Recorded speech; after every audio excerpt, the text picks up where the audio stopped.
4 minutes until showtime.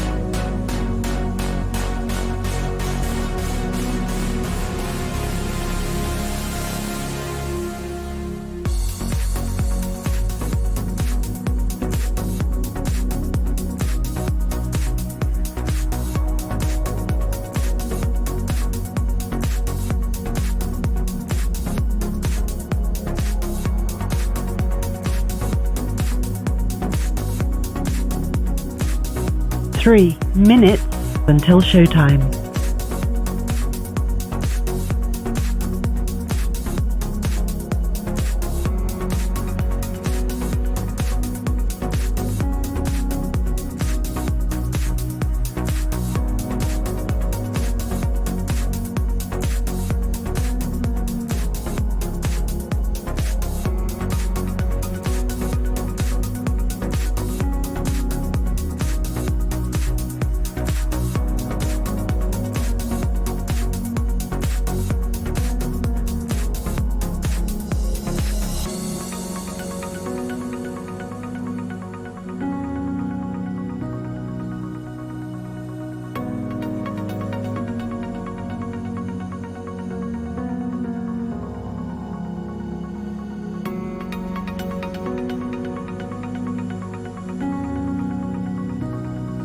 2 minutes until showtime.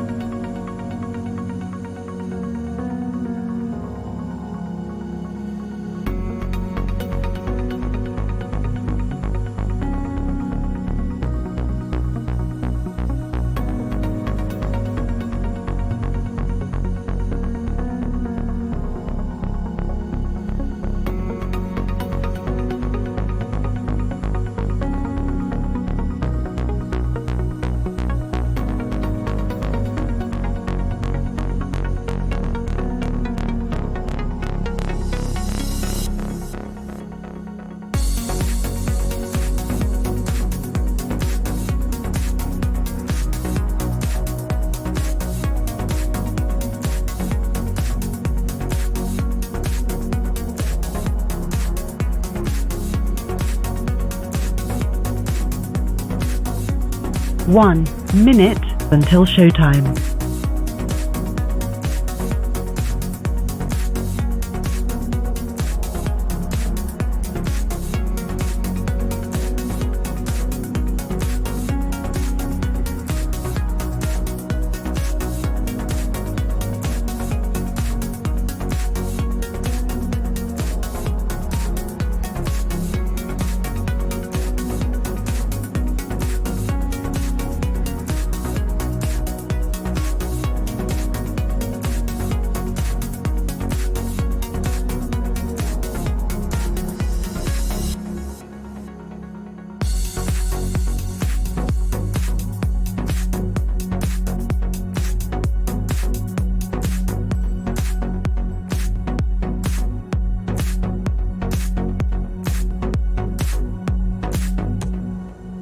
Your show will go live in 5 seconds. 4, 3, 2, 1.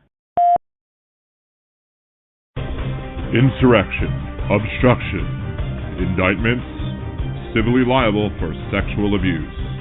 The one man responsible for all that could be sitting in a prison cell on election day and still be elected commander-in-chief for these United States. That man is beholden to Putin, weakened NATO the last time around, and is currently tying himself to wealthy Saudi oil money. He enriched himself when government stayed at his properties. He campaigned on wanting to use government to go after his political rivals and wants to expand executive power. If Donald Trump is re-elected, our nation is lost. So let's roll up our sleeves, get to work, and tell the MAGA folks no more before it's too late.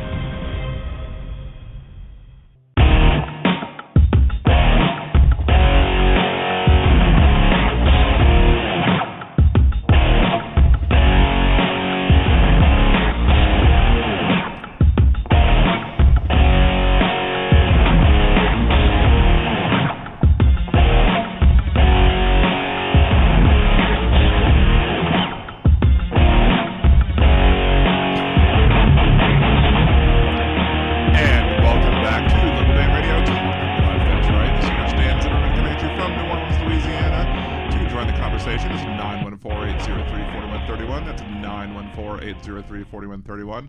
If you're listening on Blog Talk Radio, you can also join us in the YouTube chat. Just go to youtube.com/liberaldanradio. It's easier just to have everybody in one chat. And if you're listening after the live broadcast, you could always leave your comments, questions, concerns, etc. on the show thread at liberaldan.com, over at facebook.com/liberaldan, or here at liberaldanradio, at liberaldanradio on Twitter, or here on youtube.com/liberaldanradio as well. Shouts out to everybody who's here, TV2 Live, Elizabeth, Jolie, Aaron, the two members of the Mod Squad. Thank y'all for joining us. We got 9 viewers and 5 likes, so make sure to smash that like button, and then the patriarchy. If you haven't subscribed, please make sure to do that as well. Remember to also to share videos, like other videos, comment, otherwise do whatever you need to do on those other videos to make sure that the algorithms are picking them up and showing them to other people, to make sure that we can get more people to subscribe, because the faster we get to 1,000, the faster we can get to fun things like super chats and all that other good stuff, because there's no reason that the stupid podcasts like the whatever folks can get super chats, but I can't. Anyway, so before the show, I was hanging out with friend of the show, Mandy Landry. It was her birthday today, so happy birthday to Mandy Landry. She is running for re-election here in Louisiana for the Louisiana legislature. Mandy Landry is a progressive candidate who did an impressive thing by pushing through a gun safety reform law through the conservative supermajority in the Louisiana legislature. That is no small task. That is a Herculean task. Despite that fact, she is being challenged by another Democrat, and there are some heavy hitters in Louisiana politics, including a sitting congressperson, including other folks who are, former Louisiana senator who is a Democrat, who are getting behind her opponent. Why? I don't know. I invited her opponent to come on the podcast, if you remember, a few weeks or maybe months back, and at the last minute, her opponent backed out. I don't know why. Is that because she was afraid to have me ask the tough questions? I don't know. I wasn't going to be too hard on her, but I was going to ask some questions like, what do you feel that you could do in the legislature that would be more effective than the current Representative Landry would be? And I think it's a reasonable question to ask, but she has some powerful people who are getting behind her, trying to get Mandy Landry out, and people, I guess, people don't like the fact that Mandy Landry can't be controlled. So we will see. It was a good meeting. It was a good event. It was good to see her in person for the first time, and we will be having her back on the show. So what else is going on? Again, we've moved to 2 days a week. We did have a show yesterday, but the regular show times will be Mondays and Wednesdays at 8 p.m. Central. So remember to come in on Mondays as well. I believe Monday is Hal Sparks' birthday, so we'll be wishing a happy birthday to Hal Sparks then. I'll try and tell Andrea to get Hal to maybe see if Hal can call in so we can at least wish him a happy birthday, even if he doesn't stay on for long. We'll see. We'll see if we can get that to happen. Maybe I'll sing Hal happy birthday like Marilyn Monroe, like happy birthday. I don't know. We'll see. And of course, as always, tomorrow we've moved to 1 day a week, but tomorrow is my Thursday night gaming stream, twitch.tv/nerdydan.com. But if you're watching here, please remember to go, if you have Twitch, go follow twitch.tv/liberaldanradio, because once we get monetized here, I am going to start dual streaming to Twitch as well. And because I want to get monetized there too on twitch.tv/liberaldanradio. And so we can have it be in 2 different places. And then you could use your Amazon Prime to follow me and subscribe to me there as well, and do that for free too. So, lots of stuff to talk about. I don't really have an official headlines bit, but it was funny.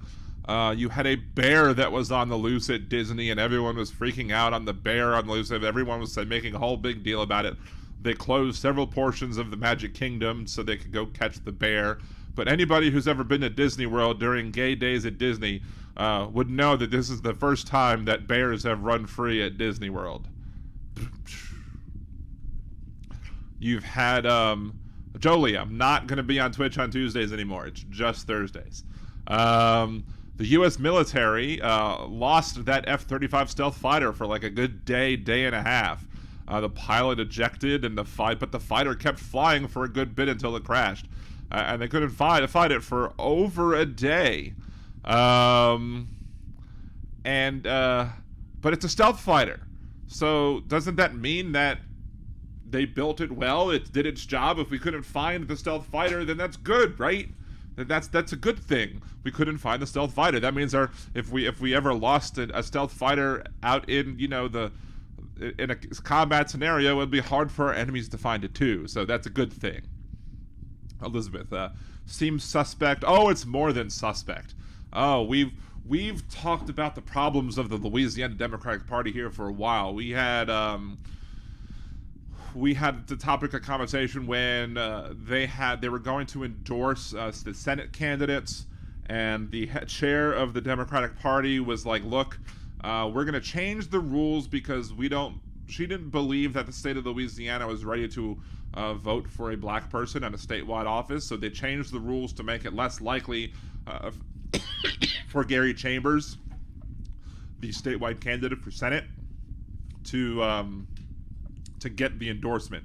Because instead of going to the whole body to get the endorsement, they said, okay, you're going to go to get the executive committee endorsement, and then if the executive committee would then pass on their recommendations to who should get endorsed to the general body, and then the body would decide yay or nay on endorsing.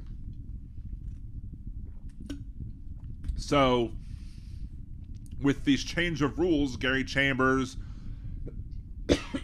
and Damian Lewis went and did the hard work and got the endorsement. They got the votes to get the endorsement of the executive committee.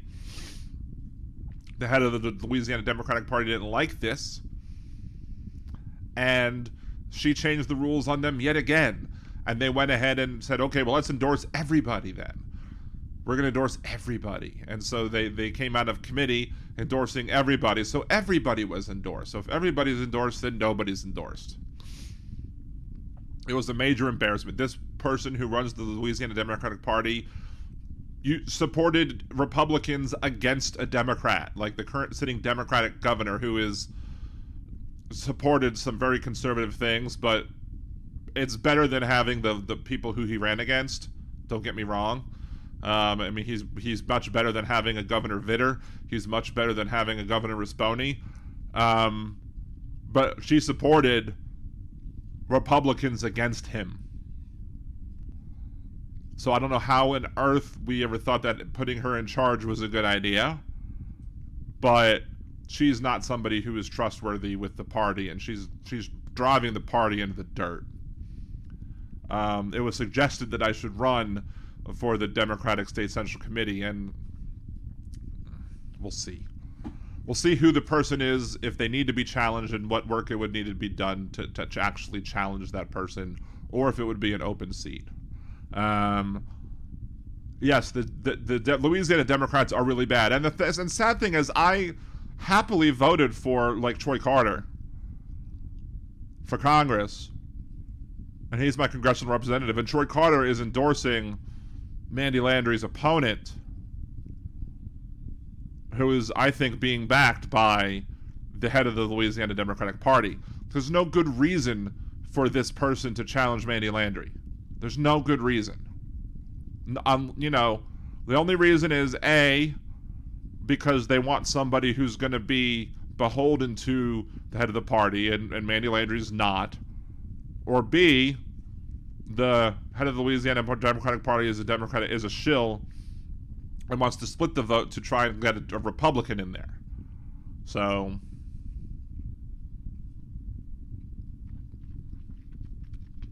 let's see. DJT is a carpetbagger. Yeah. Anyway, so that was...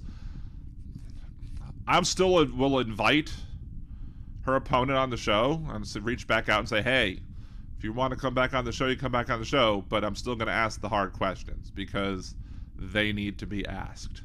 Because we need to know, what does she think that she's going to do in the legislature that's going to be more effective? I mean, does she think she would be able to push a gun control bill through a Republican legislature? Does she think she'd be able to get those things done that she got done? You know, does she think she'd be able to do a better job? Why does she think that Mandy Landry needs to be replaced? What good does it do to stir the pot? Because, I mean, if sure, you might have political aspirations, but what good does it do to replace somebody who's doing a good job? If you want good, if your goal is to do the right thing, and the person who's currently sitting in there is doing the right thing, then maybe find another seat to run for. That's just my opinion. But hey, Wes, how's it going? I don't hide from you, Wes. MJ Daniel, Louisiana has history of political corruption, much like New Jersey. That's like saying I'm a little bit overweight.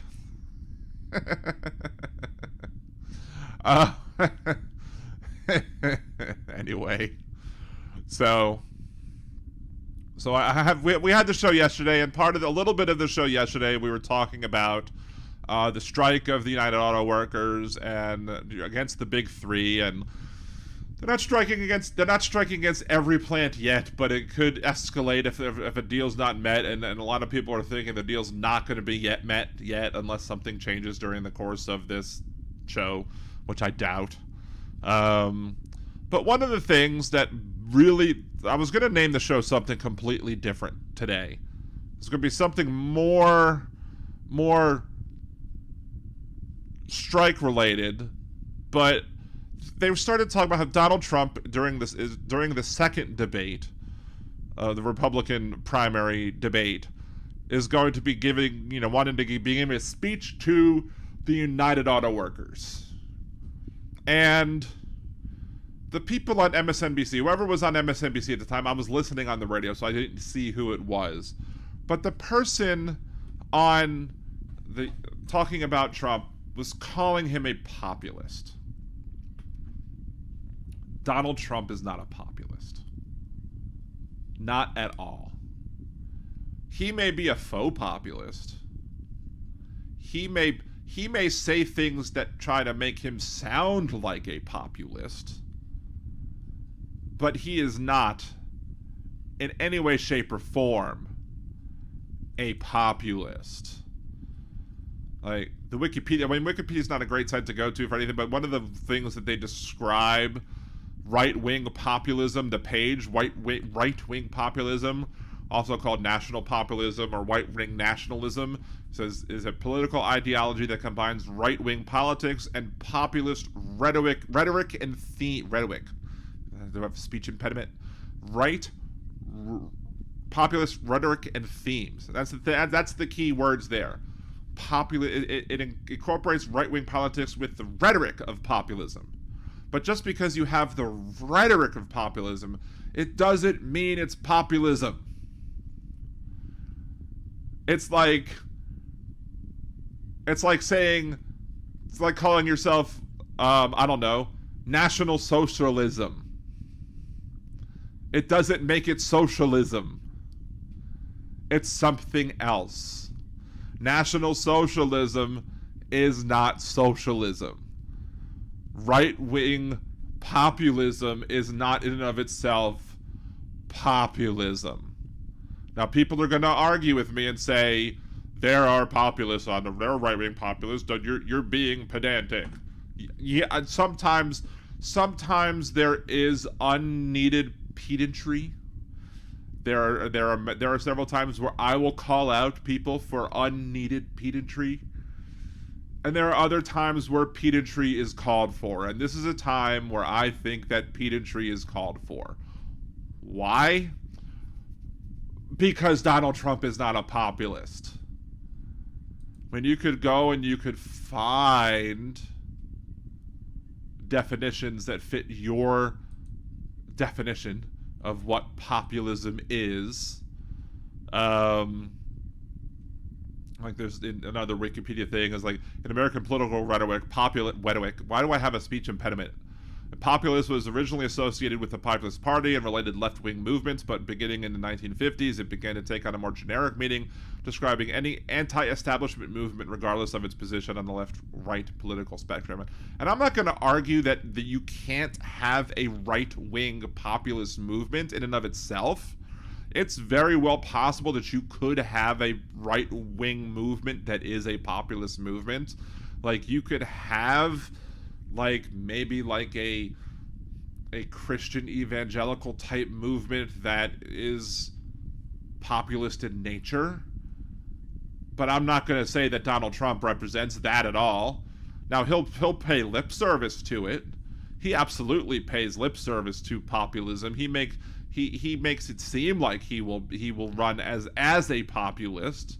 He runs as a populist a lot. He says things as if he's a populist, but just recall what happened with the steelworkers in 2016 when he went to the steelworkers and he said, "Oh, we're going to bring the jobs back to steelworkers. The steel jobs are going to come back. We're going to make America great again, and we're going to have all the steel jobs. The steel industry is going to be booming under Donald Trump." And whatever happened, I'm not going to give him credit for it happening, but sure, steel jobs did come back to the country, and he promised the steel workers that they were going to start making more money because the steel workers, like the United Auto Workers, had, in order to make sure that they kept their jobs, and in order to give a little bit to their employers, they said, okay, we'll make sacrifices so that y'all don't go under. And they made the sacrifices so that the businesses that they work for wouldn't go under. But they were like, look, when the money starts coming back in, when the manufacturing starts coming back in, we should get to see a little bit of the profits. Y'all should make it rain on us. And then when it didn't happen, all these steel workers were like, well, I thought Donald Trump said he was going to give us the money. Well, you were a fool for thinking that Donald Trump was an actual populist. Donald Trump is always in the pockets of the big business interest because Donald Trump is a big businessman. Well, at least he wants to be. Donald Trump always is going to be on the side of big business. He's never going to be on the side of labor. Donald Trump will never, ever, ever, ever in a million years side with labor. He'll say it. He will say that he sides with labor. He will say the words. He'll do a song and dance. I mean, I don't want to see the dance, but he'll say like, oh, the United Auto Workers deserve their fair share, and they deserve to have whatever it is. Let's see if we can pull up Donald Trump's statement on the auto workers. Let's just see. Donald Trump statement on UAW strike. Let's see if he said what he has said. Of course, UAW president slams Trump ahead of the auto visit as well. So former U.S. President Donald Trump plans to give a speech in Detroit on September 27th to a crowd of union workers, skipping the second Republican debate. And it's on Monday. The primetime speech is expected to be delivered to auto workers and other blue-collar union members. The added the speech comes as Trump has been harshly critical of President Joe Biden's electric vehicle policies and urged auto workers to back his candidacy. You should back me because I'm gonna be pro you. No, you're not. Doesn't necessarily say exactly why Trump says Biden's campaign criticized Trump. Instead of standing with workers, Trump cut taxes for the super wealthy, while auto companies shuttered their doors and shipped American jobs overseas. no self-serving photo op can erase Trump's 4 years of abandoning union workers and standing with the ultra-rich friends. Exactly. Trump said recently that Biden is waging war on the auto industry through electric vehicle mandates and said the UAW should endorse him. I think Donald Trump must be smoking the same drugs that Boebert has in her vape. Assuming that Boebert had drugs in her vape, that still stands to be seen. Current strike has profound geographical resonance because the Michigan, Pennsylvania, Wisconsin. I'll get to you calling in a second. Bill P. Christo-fascism is a form of populism. The KKK is a form of right-wing populism. Even if we want to be giving and say that the Klan is a form of far right-wing populism, Donald Trump is still not a populist. Wait, we got Daily News? Hey, Daily News, what's going on? Good to see you. Haven't seen you in a bit. How's the other half? Hope she's doing well.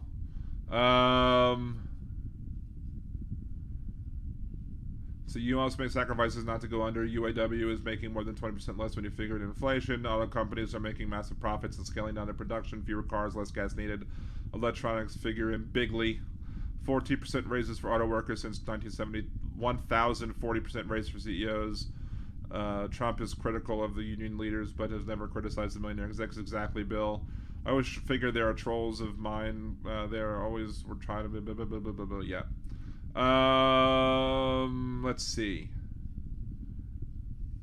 There we go. Is this Wes?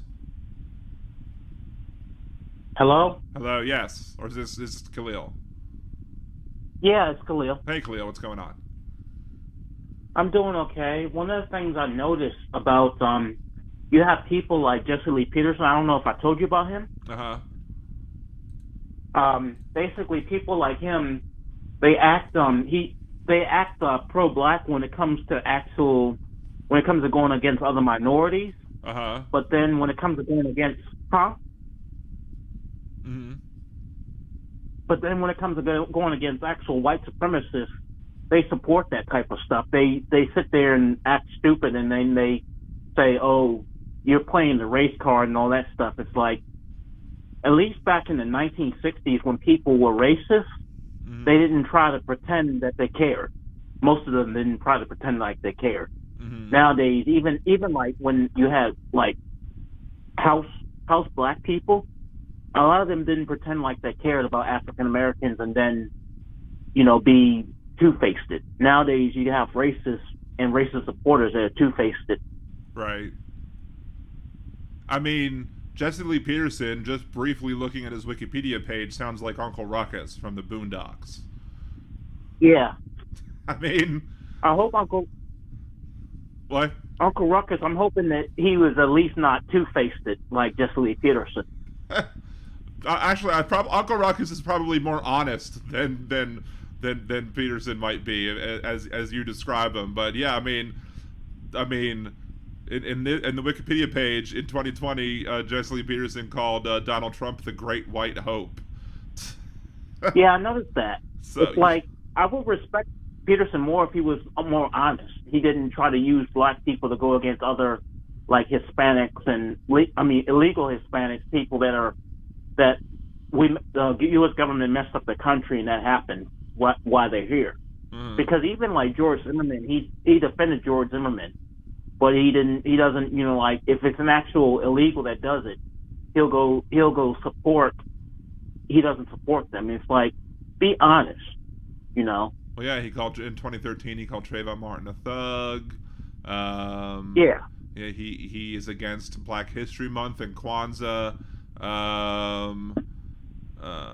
In 2005, he suggested that most African Americans in New Orleans were relying on government to save them. Yeah, that's just horrible. Yeah, I mean, what he needs to do is he needs to not, be two-faced like that. He needs to either, be fully pro-black or either be fully anti-black. Because, I mean, and not only that, his supporters are talk stupid too, and it's obvious that he's saying racist stuff. Because most black people who support some racist stuff, they know when the line is, and this guy doesn't know what the line is, and his supporters talk to us like we're stupid. It's like, how are you going to say somebody saying that, going against Black history is telling the truth? How are you going to say that? How are you going to say that most Black people are lazy and stuff like that and support that type of stuff? It's like at least you would think that his supporters have a little bit of sense, most of them. I'm not going to say all of them don't, but you would think that a lot of them would have sense, even the white ones, to not talk to us like we're stupid. You probably won't be able to hear this, but on the Wikipedia page, there's like a minute clip that the YouTube audience will be able to hear. So let me play this real quick. Men and boys are the most hated species on this side of heaven.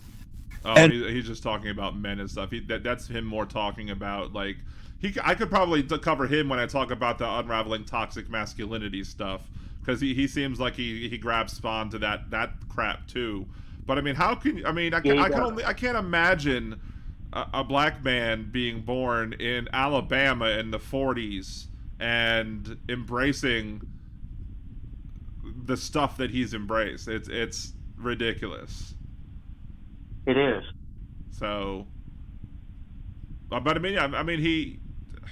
it's crazy to have. It's just, he's. I wonder if he's the influence of Uncle Ruckus. Like, I wonder if you looked it up. Who is the influence of Uncle Ruckus? I wonder if it would be who is the influence of Uncle Ruckus. He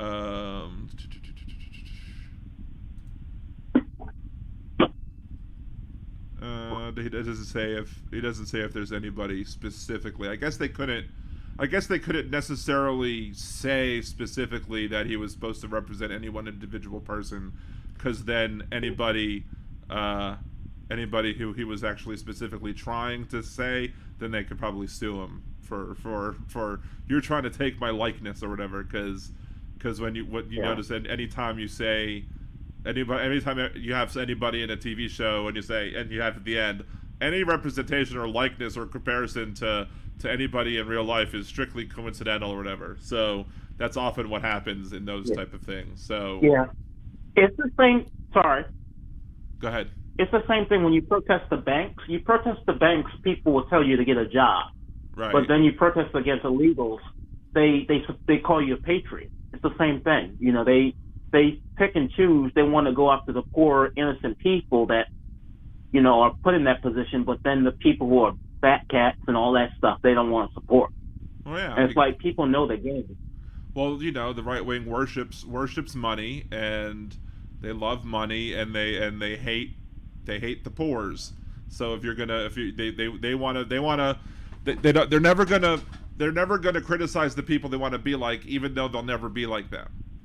It's just like, the whole, like, why in the South did Southern, poor white Southerners fight for the South, even though they would never own slaves in their lives?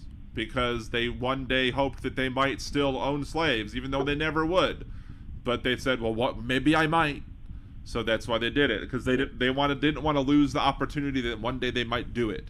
And I'm sure that the people who were this plantation owners would tell them, you might one day be just like me. And that's the same thing that I've been talking about in my toxic masculinity series. You have these people who are the so-called alpha men, and they are telling these incel listeners of them, the men going their own way or whatever, they're trying to convince them that they could be just like them too. They never will be, but they need to convince them that they're going to be in these they can just be just like these alphas, if only they give them these $100 super chats and give them the attention, and they'll give them the attention back, because that's the way to do it. Because that's the only way they can stay relevant, is if these people believe that if they listen to them long enough, they'll one day be just like them and be able to get, the high value women, because they'll one day be the high value man just like they are, even though they're really not. Even though at the end of the day. And I also go ahead. Sorry. I also say that I also go off, like, when it comes to Jesse Lee Peterson, Wild Bill for America, and Culture, I basically get on them like verbally go off on them, not threatening or anything like that. But if like I said, if those three were honest, I wouldn't be saying anything negative to them on their Facebook page. But considering they're two-faced, I cannot handle that. It's like, how damn dare you? You try to use us to go against other people and then be against us when it comes to actual white supremacy. It's like, you don't get to do that. So if, like I said, if they were more honest, I wouldn't be saying negative things to them. I wouldn't be nasty towards them. Right. And also, I don't know if you heard of the history. I heard the history of police was not only racist, but it was also sexist and ageist and ableist. Mm-hmm. Like a lot of people, like a lot of times when you were a kid, I don't know when you were born, but when I found out that back in the old days, when a woman or a child was considered property under their husband, and the police wouldn't do anything about abuse. Oh yeah, absolutely. Like, it used to be legal to rape your wife. It wasn't considered rape if you forced yourself on your wife, and that's the type of thing that those men like. There's a I don't know. I think I did cover this in one of my toxic masculinity videos where the guy's like the guy what's his face, Myron, was like, if I come home and I want to have sex, and you need to have sex with me because that's your job, and I go do my job when you want me to do, so you have to do your job, which is to have sex with me. Like, it's they view women as walking vaginas, and that's it. So they also hold on. I see what you said, Gibson Media. I'm going to play something that the Blog Talk Radio audience cannot hear in a second. That's gonna show you why you're wrong about the Civil War being fought. So I'm gonna get to your comment in a second, Gibson Media. Hold on. Once I finish up the conversation with my friend Khalil here. Okay, go ahead. Also, even with child abuse, I'm not against spanking, but I'm against putting bruises and welts and stuff. Mm-hmm. And if you watch Bachelor Out of Carolina, I don't know if you've seen that. The stepfather was really abusive, putting welts and bruises. I found out even back in the old days, when you had law enforcement, even child abuse was legal. Right. Well, you used to be able to beat the crap out of your kids. You used to be able to absolutely do whatever you wanted. Now, my mom was a social worker when she was working. She's now retired, but she was a social worker before, and she would basically, tell the people when they would discipline their kids with spanking and whatever. She was like, look, if you don't leave a bruise, I can't do anything about it. But if you leave a bruise, I can take action. And that's what she would say. She says, if you leave bruises, I can take action. So don't leave a bruise. And that's basically what she would end up telling them, because if there's no bruises, there's nothing actionable for me to do. And so, because that's what sorry for cutting you off. That's what I was told back in those times. Police officers didn't do their job about child abuse. So basically, they had to have federal laws. I think I lost you, Khalil. What I was saying is, back in those times, police didn't do anything about child abuse either, so they had to have put in federal laws. I don't know if it was more in the North or the South. I see. Elizabeth says the rule of thumb came from you weren't allowed to beat your wife with a stick that was bigger than your thumb. So as long as the stick was smaller than what your thumb was, it was okay to beat your wife with that stick. So yeah.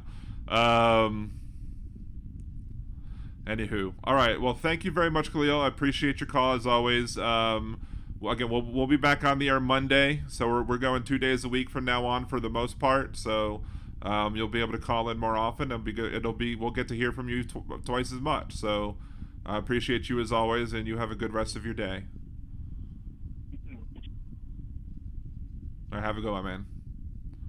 All right, again, the Blog Talk Radio audience, I apologize. You won't be able to hear this because this is going to be something that I'm going to be playing from YouTube.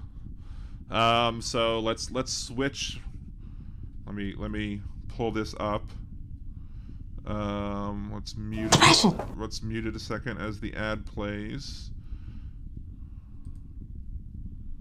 Come on, let's get full screen.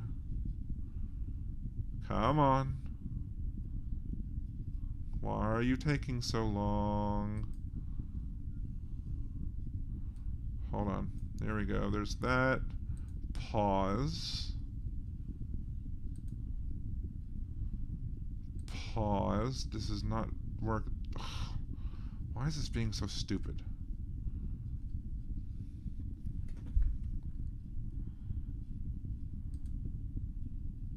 There we go. Okay. This is... Oh, that's the wrong... We got infinity right there. We are going into infinity. I don't know why my computer does this sometimes. The alternate screen will let's see. There we go. This is the only thing I ever share from Prager University. That's right. Prager University made this video. I know you're shocked as much as I am. Was the American Civil War fought because of slavery? More than 150 years later, this remains a controversial question. Why? Because many people don't want to believe that the citizens of the southern states were willing to fight and die to preserve a morally repugnant institution.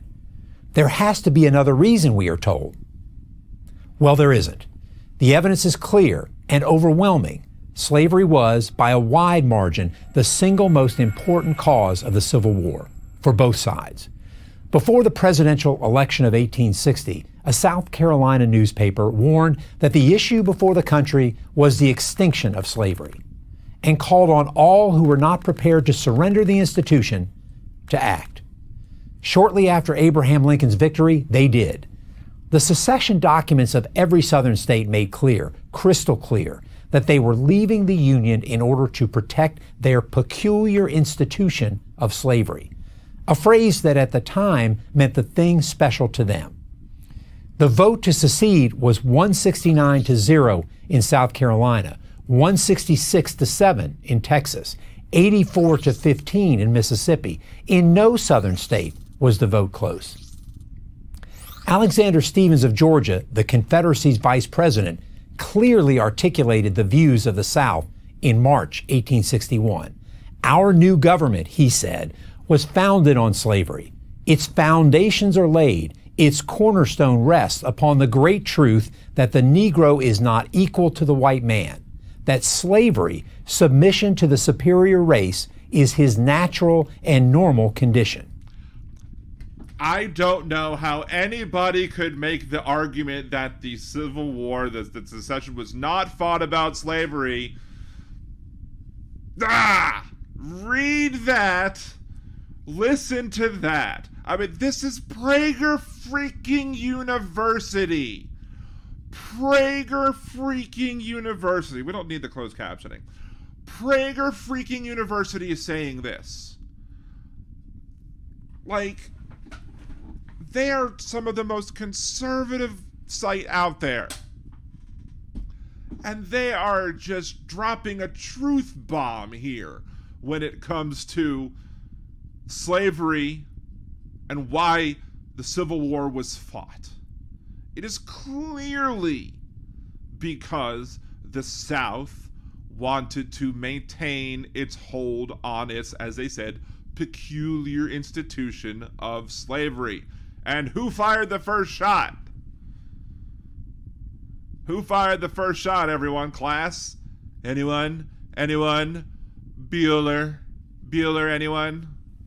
Yet despite the evidence, many continue to argue that other factors superseded slavery as the cause of the Civil War. Some argue that the South only wanted to protect states' rights.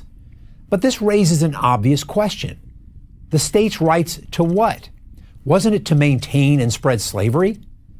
Moreover, states' rights was not an exclusive Southern issue. All the states, North and South, sought to protect them. Now, I will remind you that there's no such thing as states' rights. States have powers. People have rights. There's no such thing as states' rights, but it's a colloquialism that's used, so we'll just allow them to just use it for this point. And, you know, this is my pedantry that I do use a lot in political speech when discussing the Constitution, because there's no such thing as states' rights. People have rights. States have powers. But they're conservatives and will continue. Their rights. Sometimes they petition the federal government. Sometimes they quarrel with I'll get to that comment in a second, Gibson. each other. In fact, Mississippians complained that New York had too strong a concept of states' rights because it would not allow Delta planters to bring their slaves to Manhattan. The South was preoccupied with states' rights because it was preoccupied first and foremost with retaining slavery. Some argue that the cause of the war was economic. The North was industrial and the South agrarian. And so, the two lived in such economically different societies that they could no longer stay together. Not true. In the middle of the 19th century, both North and South were agrarian societies. In fact, the North produced far more food crops than did the South. But Northern farmers had to pay their farmhands, who were free to come and go as they pleased, while Southern plantation owners exploited slaves over whom they had total control. And it wasn't just plantation owners who supported slavery. The slave society was embraced by all classes in the South. The rich had multiple motivations for wanting to maintain slavery, but so did the poor, non-slaveholding whites. The peculiar institution ensured that they did not fall to the bottom rung of the social ladder. That's why another argument that the Civil War couldn't have been about slavery because so few people owned slaves has little merit. Finally, many have argued that President Abraham Lincoln fought the war to keep the Union together, not to end slavery. That was true at the outset of the war, but he did so with the clear knowledge that keeping the Union together meant either spreading slavery to all the states, an unacceptable solution, or vanquishing it altogether. In a famous campaign speech in 1858, Lincoln said, "A house divided against itself cannot stand." What was it that divided the country? It was slavery and only slavery. He continued, "I believe this government cannot endure permanently half slave and half free. I got that from Disney. It will become all one thing or all the other." Lincoln's view never changed, and as the war progressed, the moral component, ending slavery, became more and more fixed in his mind. His Emancipation Proclamation in 1863 turned that into law. Slavery is the great shame of America's history. No one denies that, but it's to America's everlasting. Well, DeSantis denies that, and other people who now want to retcon history deny that, but this was made before that, the changes in Florida and law and all that other BS, but let's continue. Credit that it fought the most devastating war in its history in order to abolish slavery. As a soldier, I am proud that the United States Army, my army, defeated the Confederates. In its finest hour, soldiers wearing this blue uniform, almost 200,000 of them former slaves themselves, destroyed chattel slavery, freed 4 million men, women, and children from human bondage, and saved the United States of America. I'm Colonel Ty Sigilly, professor and head, Department of History at the United States Military Academy, West Point, for Prager University. And there you go. The one video that I found ever in the entirety of my ever seeing Prager University videos that I will constantly use and refer to because it nails it right on the head. The Civil War was fought over slavery and slavery only. Period. End of story. I will absolutely appeal to them and should use them because you can't say I'm trying to use some sort of liberal biased website to try and back up my claims here, right? You can't say that I'm like going to MSNBC or some other site that confirms, my cognitive biases or whatever. You can't say that I'm going to some site that's going to be like, on my side. No, this site is never on my side 99.9% of the time. But this video is absolutely right. Stop clock being right twice a day and all. I mean, I haven't found the second time that Prager University is right, but this video, spot on, 100% correctly, states exactly why the Civil War was fought. Mic drop, end of story, done. Period. With a T. All right, so here we go. Let's roll back to see what I have to respond to now.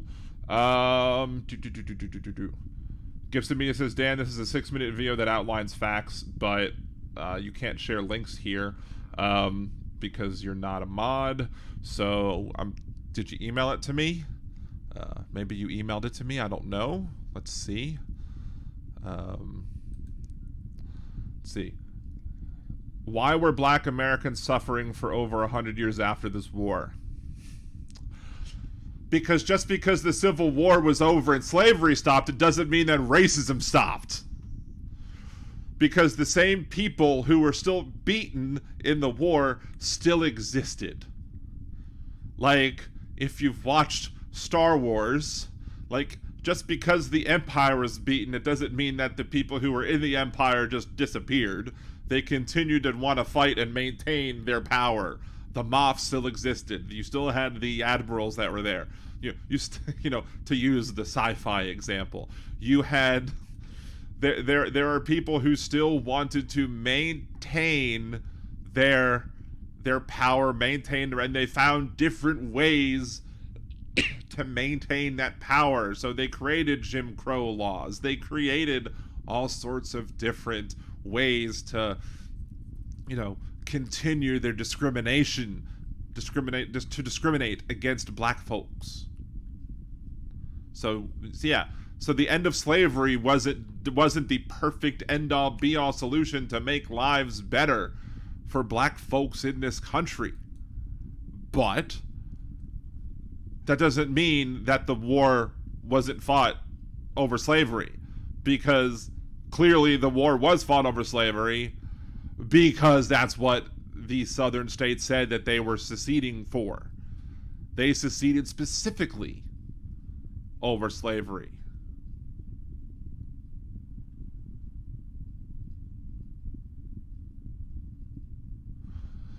Boom,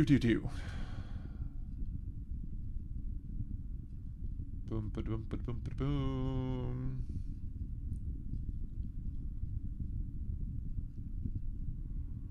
In the United States, states' rights, again, no such thing, have maintained the strong state governments are more consistent with the vision of Republican government put forward by the Founding Fathers. Of course, the Republican government put forward by the Founding Fathers also included slavery. So, we have to give, the government founded by the Founding Fathers included counting black men as not being able to vote and counting black men as 3/5 of a person. Daily News. States have taken the rights out of the people's rights. Well, yes, that's one of the reasons why I don't necessarily agree with the idea that local governments is always the best. That's why I believe that we need the higher authority of the federal government to come down and tell the local governments to stop being stupid.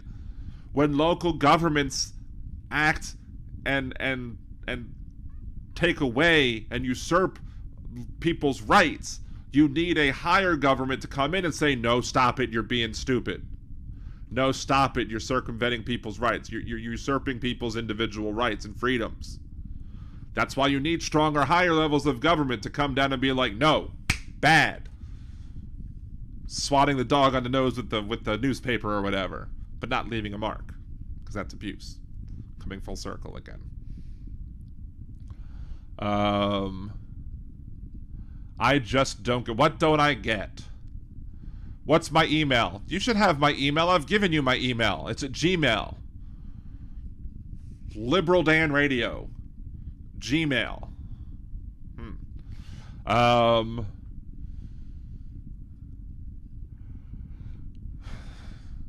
That's my email. It's always been my email. liberaldanradio@gmail.com. Anywho. So, I'm take another sip because I'm thirsty. Rolling back to the topic of the show. Maybe we'll get back to the email conversation. So populism, back to Trump as being a populist. He's not a populist. He might spout populist rhetoric. He might be a faux populist. He might say things that make him seem like a populist. Daily News, no, I don't want government to run my life. There's been many times on this podcast where I've specifically stated on the exact opposite. It's conservatives that want government to run people's lives. Conservatives want government to tell people that they can't, what sexual things they can't do, what they can do with their own bodies, what they can or can't smoke or drink.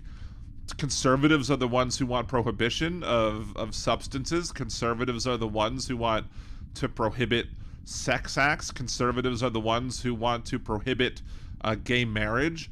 Conservatives want to step in and prohibit consenting adults from being able to have consensual sex with each other.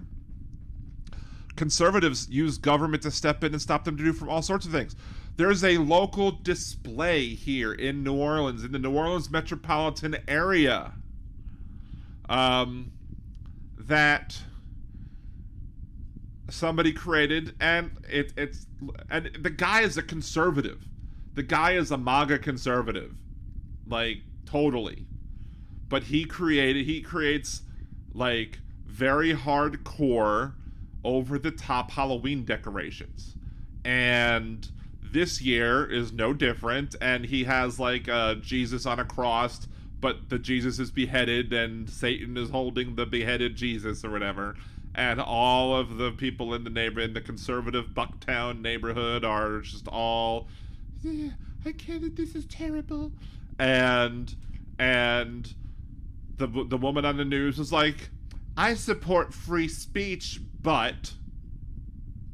And if you've watched Game of Thrones, I think it was Ned Stark who was quoted as saying, anything before the word "but" is a lie.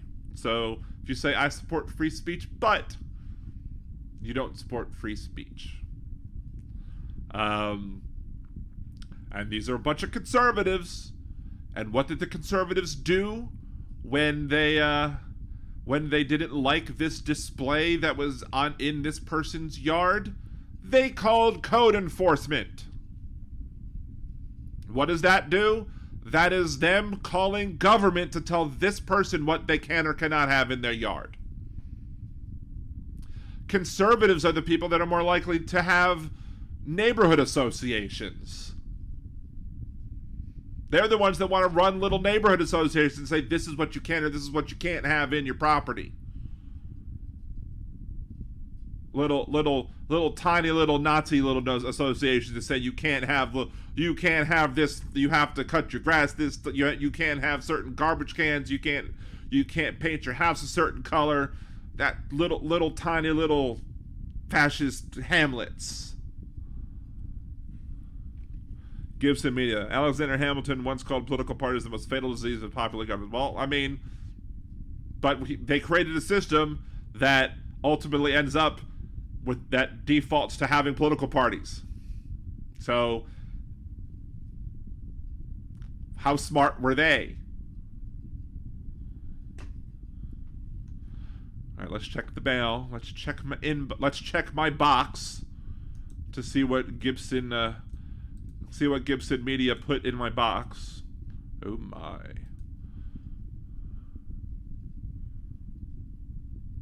Sounds like Obama Green Police. I would disagree with that.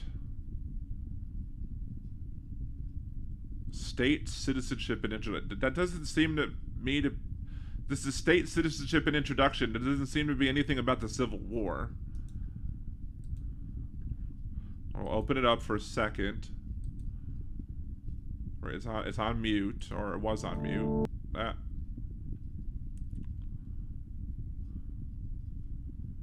This introductory video of the North Carolina American Republic explains state citizenship, covering the historical and legal background and consequences of unlawful states, and how you can become a state citizen and be part of the movement to reestablish lawful states. Historical legal background, consequences of lawful states, how you can become a state citizen. Alright, here's the deal. I will watch this outside of the show, and if I feel that it is relevant to the topic at hand, I will air it Monday. Alright? So, well, it addresses the 14th Amendment, but that doesn't necessarily mean it addresses whether or not that doesn't necessarily mean that it addresses the idea of whether or not the Civil War was fought over the idea of slavery or not. So, we all know we disagree over the 14th Amendment. We all know that you think that the 14th Amendment was not constitutionally passed.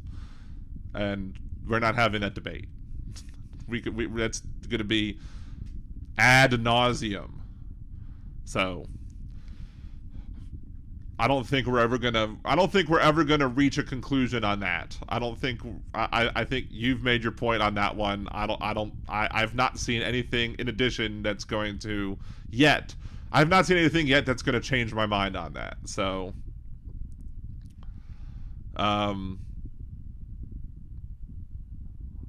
again, I'll watch it after the show. I don't feel like subjecting the audience to the whole thing. If there's a clip that's relevant to the topic at hand, we'll play it on Monday, if I can get to it.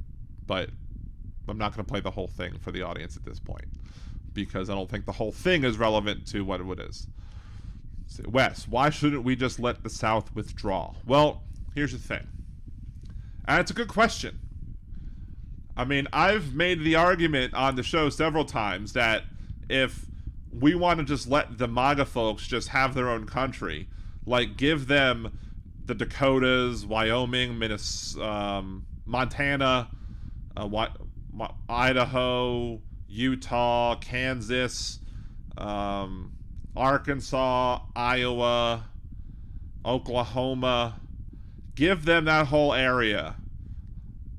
Let them have that whole area, maybe with the exception of maybe the areas that are currently reserved as reservations for the indigenous folks. Let them have that area. Let them call it their own country. Let them call it Trumplandia or Dumbfuckistan or whatever they want to call it. They can all move there. They can build a giant wall as big as they want to, even though no one's going to want to go there. They can install Donald Trump as Supreme Emperor for life. And then when the next round of some big virus hits, and it wipes out everybody because nobody wants to do the responsible thing, we'll just be able to all move back there again in a couple years, and everything will be over with. But, you know, I'm fine with that, if that's what they want to do. If they want to go form their own little country and out of those states, I'm fine with that. But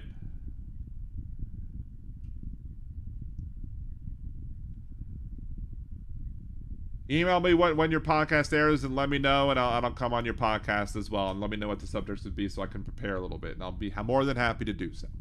And I'll bring on Demonox and Yosh, and we'll form Voltron on the show as well. Just have to prepare. I just have to make sure. I'll bring Voltron with me. Texas, Wes. I don't know. I don't know if I want to give up Texas.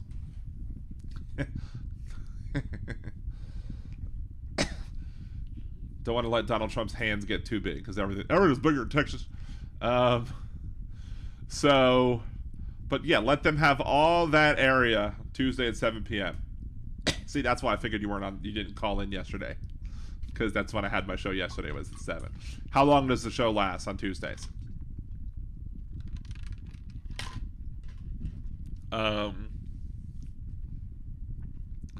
So, what was I gonna say? But yeah, like, why not just let the South secede though and let them go, is because would it be morally responsible to let the South secede? Would you? Is it morally responsible if you think that the enslaved people are being treated unfairly? Is it responsible to just let the South secede and let those states, let the Confederate States of America continue to treat those people unfairly if you believe that those people should instead be considered citizens of the United States of America? If you're calling, I don't recognize the area code. If you're calling, let me know in the chat on YouTube who it is that's calling. What's your area code? 815. In the YouTube chat, let me know who. YouTube.com/LiberalDanRadio. If you're not listening on YouTube, let me know who you are, and so I can know who's calling. It's US. Okay, there you go. I didn't recognize your area code, Wes. What's going on, my buddy? How's it hanging?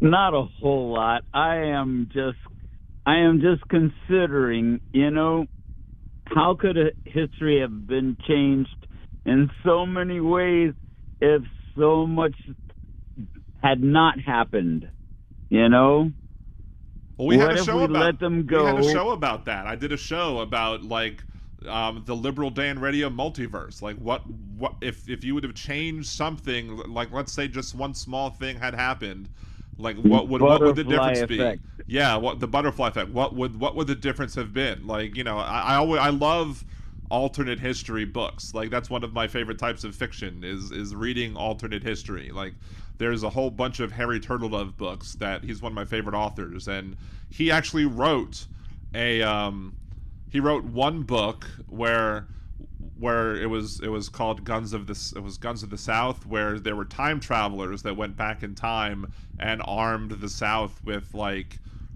machine guns or something, and enabled them to be able to win the Civil War just because they had better weaponry. And then there was another whole series of books where it wasn't based off of that story, but it was what would have happened if the South wouldn't have lost these plans that they really did lose, that the North were able to find these plans that were written on like cigars, and instead of the North finding them and being able to catch the South doing something, the South were like, ooh, it's a good thing we didn't get these lost, and then they smoked the cigars instead because they no longer needed the plans, and the South was able to then win.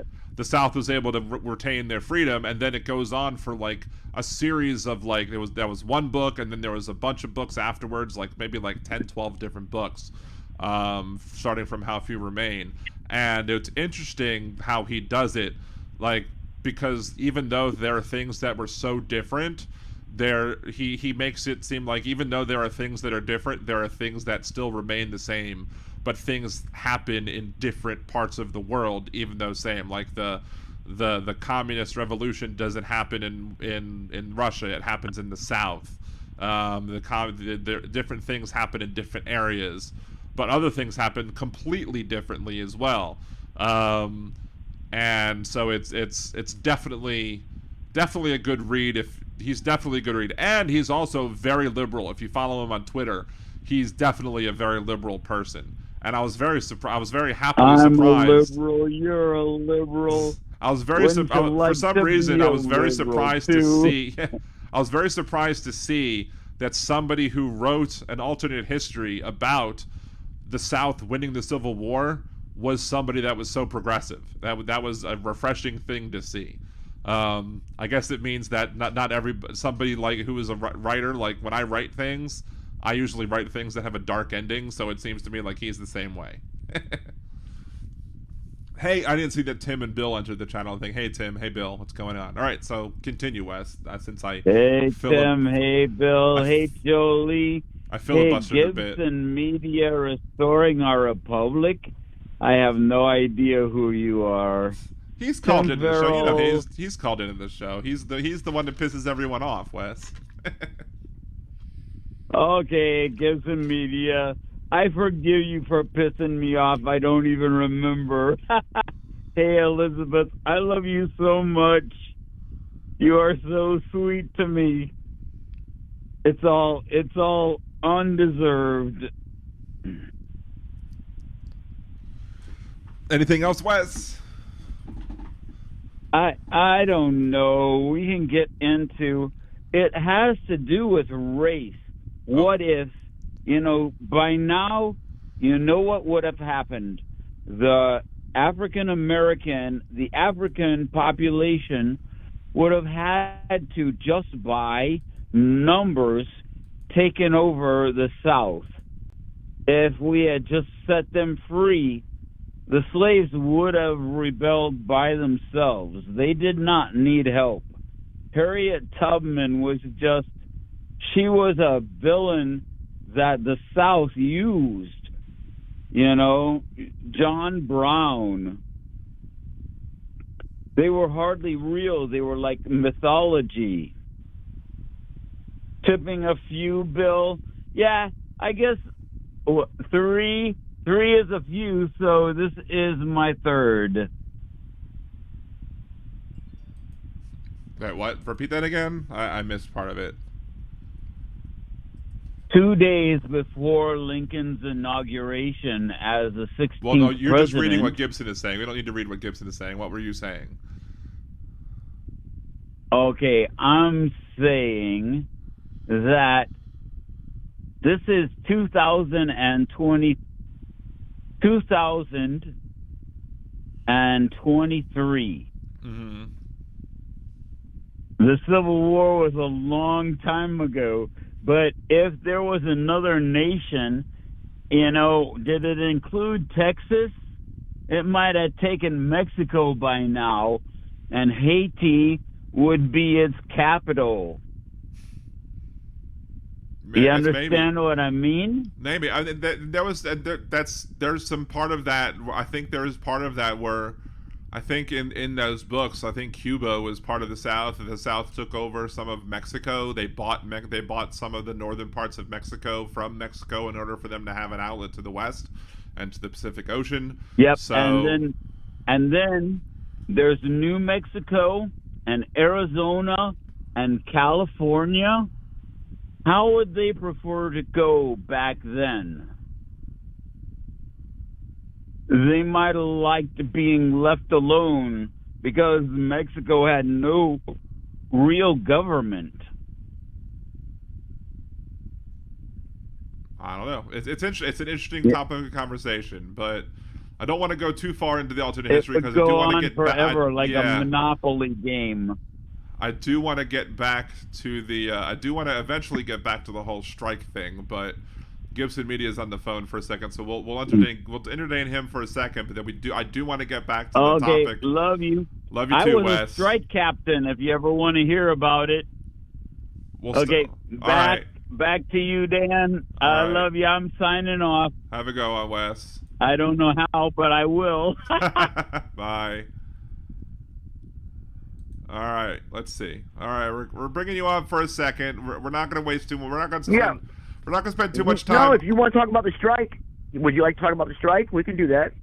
Sure. I mean, we can talk briefly about what you want to talk about here, but we can then talk about the strike. Okay, that's fine. What I put inside the chat there is obviously very clear. It's blaming the war on slavery was the way the Northern Court historians used the morality to cover up Lincoln's aggression and the war crimes of his generals, basically demonizing the enemy with moral language works for the victor. Let me cut you off a second. But who fired the first shot? Okay. Well, that's according to history, what's written. Then you have to say the South. Yeah. Okay. So, I mean, but is there any evidence contrary to that says that anybody else fired the first shot? Well, we know with Andrew Jackson when he was president, we almost went to war. I mean, the North and South almost went to war then. And 30 years prior to that. So that was building up for quite some time. And it wasn't over slavery. That's not. I mean, yes, slavery became an issue during the war. Of course, it was a major issue, but it was not the sole reason why they walked out of the Congress. I forgot what number was 61, 61st Congress, I think, or 59th. But the reason why they abandoned their seats and walked out, it wasn't because of just slavery. I mean, you had the international bankers, you had that were funneling in money, playing with the tariffs on the South. I mean, there was many different things. The ports of the South were being blocked by the shipping. There were so many different issues that were going on at the time that were feeding itself through a 30-year period, even before Andrew Jackson even. So it was inevitable that they were going to have a divide between North and South. I mean, I'm not sticking up for the South saying they should have won, but don't get me wrong there. And I'm not saying slavery should have continued on. But what had happened was it was a good deception. They enslaved all of us through the 14th Amendment, through the Reconstruction Acts that were then pushed in 1871, the Organic Act, which changed the wording of the Constitution, which changed the wording of the United States of America, and the and changed a lot of words, and important words, citizen and person, and a lot of these words have meanings, but this is a deep conversation. I know you don't want to get into too in-depth about it now, but that was the reason mainly for the Civil War, was basically to turn the United States into a corporate nation, and that's basically what's happened. D.C. became a corporation. All right, let's talk about the strike, since that's what I want to talk about. The United Auto Workers and the strike. So let's talk about the strike. What are your thoughts about it? Well, I want to hear yours, please, if you don't mind. Let me hear yours first. Well, I mean, there's, I was going to go into it simply because of the fact that, I have some thought that there were some comments I made yesterday where I was, I had some potential issues. Let me see if I can pull up the responses that were made to my video from yesterday, because I cut it. Because I was questioning the idea as to whether or not the employees should, if 40% is a reasonable ask.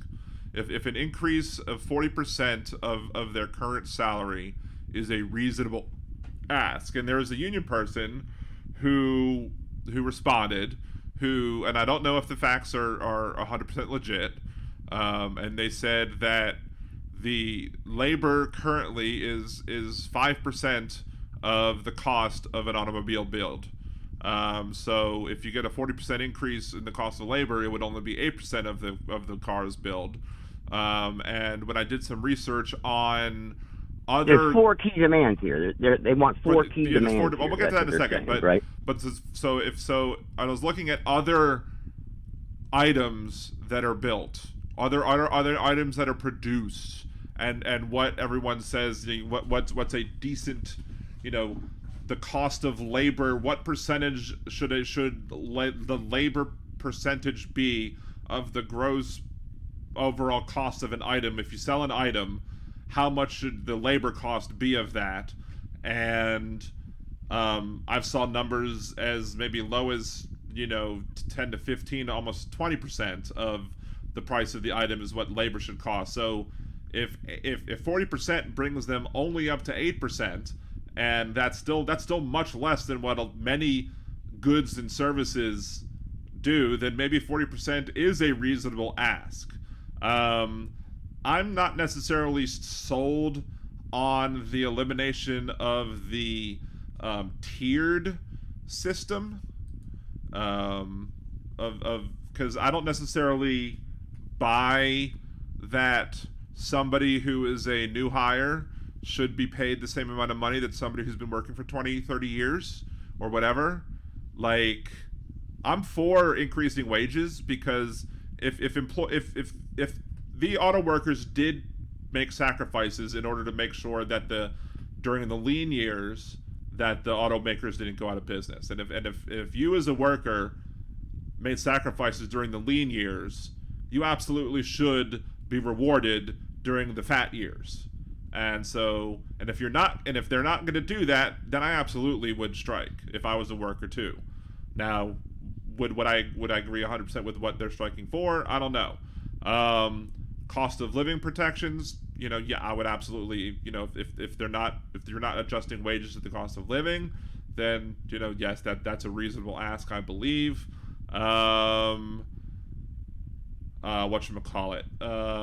There's the tiered system. I would love to have somebody who's a union person to come on and explain to me why somebody who is a 6-month employee who was working at a job, who is working doing labor for an automobile industry, why they should be getting paid the same amount of money as somebody who's been working 10 years.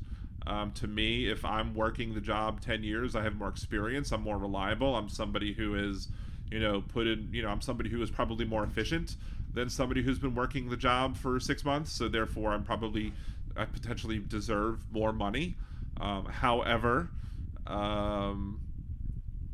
that there's an argument to be made on the other side, and I'm not considering it, and I'm always open-minded to hear the other side of the coin. So I'm not sold on the elimination of the tiered system, but I'm also not working in that industry, so I'm open to hearing that as well. And what's the fourth? Well, I disagree with it. They're asking for a payback. Okay, they're asking for the payback for the loss of real income they suffered because of they didn't have a COLA clause over the last several years, and that was by their own fault alone. Okay, and then if they want future protection for future inflation. Okay, so all right, so that's fine if they want to put that on the table now, but they want now to be retroactive to when they didn't ask for it when they got bailed out in 2007. That's wrong.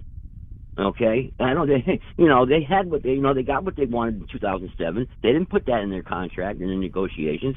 They were so that's blame that on the union, not the CEOs. That's not their fault. Well, I mean, but they made a deal back in the day because the automakers were having issues, so therefore they made a negotiation to say, hey, we're willing to take some cuts in order to make sure that we all can keep our jobs. So if they're willing to do that in the short term, they should be able to re-come to the table. I don't think it's necessarily a matter of fault that they said, okay, well, we'll do this now, but we're going to come back. I think there was probably an understanding that at some point they were going to come back to the table and try and renegotiate a deal, especially if things get better and the company doesn't come back and say, hey, okay, we're gonna reward y'all now because y'all were awesome and y'all helped us out, so therefore we're gonna reimburse you for helping us out, and they didn't do that, so therefore the unions then have to come in and say, well, we want our share of the pie. Now, in my opinion, instead of saying maybe a 40% cost adjustment or 40% raise in and of itself, I'd be like, look, maybe do 20% and throw in some profit sharing instead. Say, hey, give us some profit sharing. With that, maybe it'll give us, a little more money now, but maybe it'll give us, it'll be a little buffer where it's companies are doing the research on that shows the two-tier. This two-tier is the research shows that two-tier is harmful for the company and workers. I mean, they did that with UPS, and they found out that it's actually helping the company. So eliminating some of these tiers at UPS actually helps the UPS. So and then maybe that's what they need to do here too. But one thing is though for certain is I don't like the government being involved consistently with these auto workers and being involved in these corporations. I just don't like that. Are they really leading into like Nazi Germany, Are they really involved? Like, are they really I know the Biden administration is trying to help out in the negotiation, but I don't think they're like dictating anything at this point. I think they're just trying to help. Not yet. Well, not yet. Yeah, not yet. They really got to be careful. I think that's something that everybody should keep an eye on. I just don't like that because that leads right to fascism. Were you critical when Trump did it? Between the steel and the steel mills and the steel workers? Yeah, okay. I don't think that any form of government should be involved in the like you said. Okay, if they're just sticking their nose and trying to help them along, okay, fine. But once they start getting taxpayer money invested into these companies and they start making political decisions and influencing them, kind of like National Socialism, then we're in trouble. And that's what I'm afraid of. Well, with steel, for example, if we're spending taxpayer money to buy steel because we need steel to build things like, warships or something, there's something to be said about wanting to make sure that we have a sturdy steel thing. That doesn't mean that we need to take over steel. I'm not saying we should take over the steel industry or whatever, but that there's an interest there to make sure that the steel industry is solid. You know what I mean? Like, it doesn't necessarily mean that we need to control it. The government needs to control it in and of itself, but there's an incentive there for government to make sure that it's running so that we can build things that need to be built. What do you know about them the company wanting to get rid of the 18 facilities? I think it's 18 facilities they want to close and sell 18 facilities, including assembly plants and parts depots. That's according to the union. Is that true, or do you know anything about that? For the automakers? Yes. I'm not sure. Like, the automakers want to close 18 facilities? Let's see. Yeah. UAW Strike, Stellantis could close 18 facilities under the deal. Blah, blah, blah, blah, blah. Here are the full details. Stellantis' latest offer to United Auto Workers could lead to a closure of 18 facilities, but also repurpose an idled vehicles assembly plant in Illinois. Proposal was made before the start of the UAW strikes against Stellantis, Ford, and GM. Plans would likely affect thousands of UAW members, shrink the automaker's northern footprint, and create new modern plants and parts and distribution network. So close U.S. facilities, also bring new investments and repurpose idle facility plant in Illinois. It would shrink the North American footprint, create new modernized parts and distribution network, blah, blah, blah, blah, blah. So basically they're threatening that maybe they would close some things and maybe open some plants maybe in Mexico. I don't know. That's it. You just said the key word right there. That's the thing. That worries me. Anytime we send jobs, Well, one of the things is just like, that's one of the reasons why I think that, that's one of the reasons why I support some sort of tariffs. Because if businesses want to outsource to save money on labor, and then want to ship those items back into the country because they want to circumvent, and get cheap labor to the detriment of the American worker, then there should be a cost to that if they want to do that. That's right. That's right. Hey, we agree. So you supported Trump. Well, you supported Trump then when he wanted the tariffs then, right? Well, if that's what Trump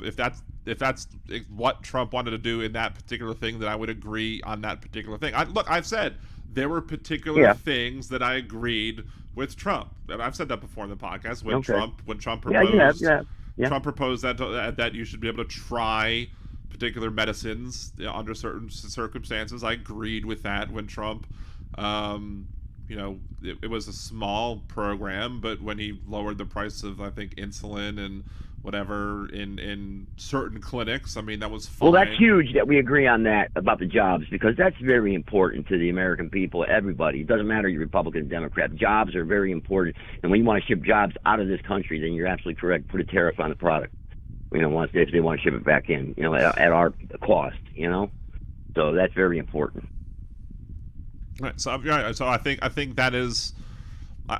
Let's see, whatever. Aquatic, be careful, Dan, you sound like Trump. I don't sound like Trump yet. In order for me to sound like Trump, I'd have to be like, I think that if a company wants to ship jobs overseas, that we need to put a tariff if they want to ship that product back across the American borders. Then I'd be sounding like Trump. Hey, Cynthia from Texas, how's it going? You shouldn't be taking. That's dead wrong. The audience should not be criticizing anyone if they're agreeing upon something that's going to affect all Americans. Aquatic is agrees with you, I think, more than the majority of my audience. So it's that's good. So I think he's more. Aquatic is more more. Maybe more centrist. I don't know if he's more right wing, but he's more. Aquatic is more centrist. I don't know if Aquatic is. Am I using your right pronouns? Aquatic? Are you a dude? I might be getting your gender wrong. I'm not sure. It's hard to tell with usernames. But anyway, so. But no, I've long, even before Trump was president, I've long supported the idea that if corporations want to save money by shipping jobs overseas, and then they want to then sell those products back in the country, that there should be a cost to that and they should have to pay tariffs. So that's been the case long before Trump. So I would then argue Trump agrees with me, not that I agree with Trump. Well, not to get off subject, but three things. Just one, maybe your audience don't know: the Clorox wipes. There's going to be a shortage of those now across the country because of the so-called cyber attack. So look for your grocery store shelves to be empty for months on end with these Clorox wipes. Another, just idiotic. I just don't understand why.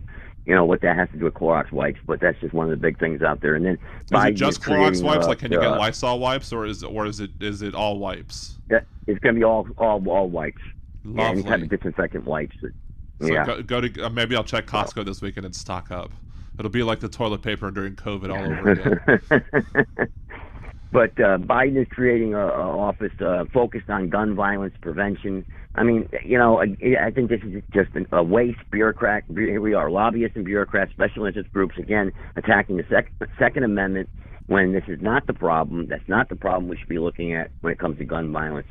More or less, and then they want to, they want to, tax these gun manufacturers, make people buy insurance for their. I mean, it's just absolutely ridiculous. Any type of attack on the Second Amendment is unconstitutional. Shall not be infringed. What does anyone understand about that? I don't know.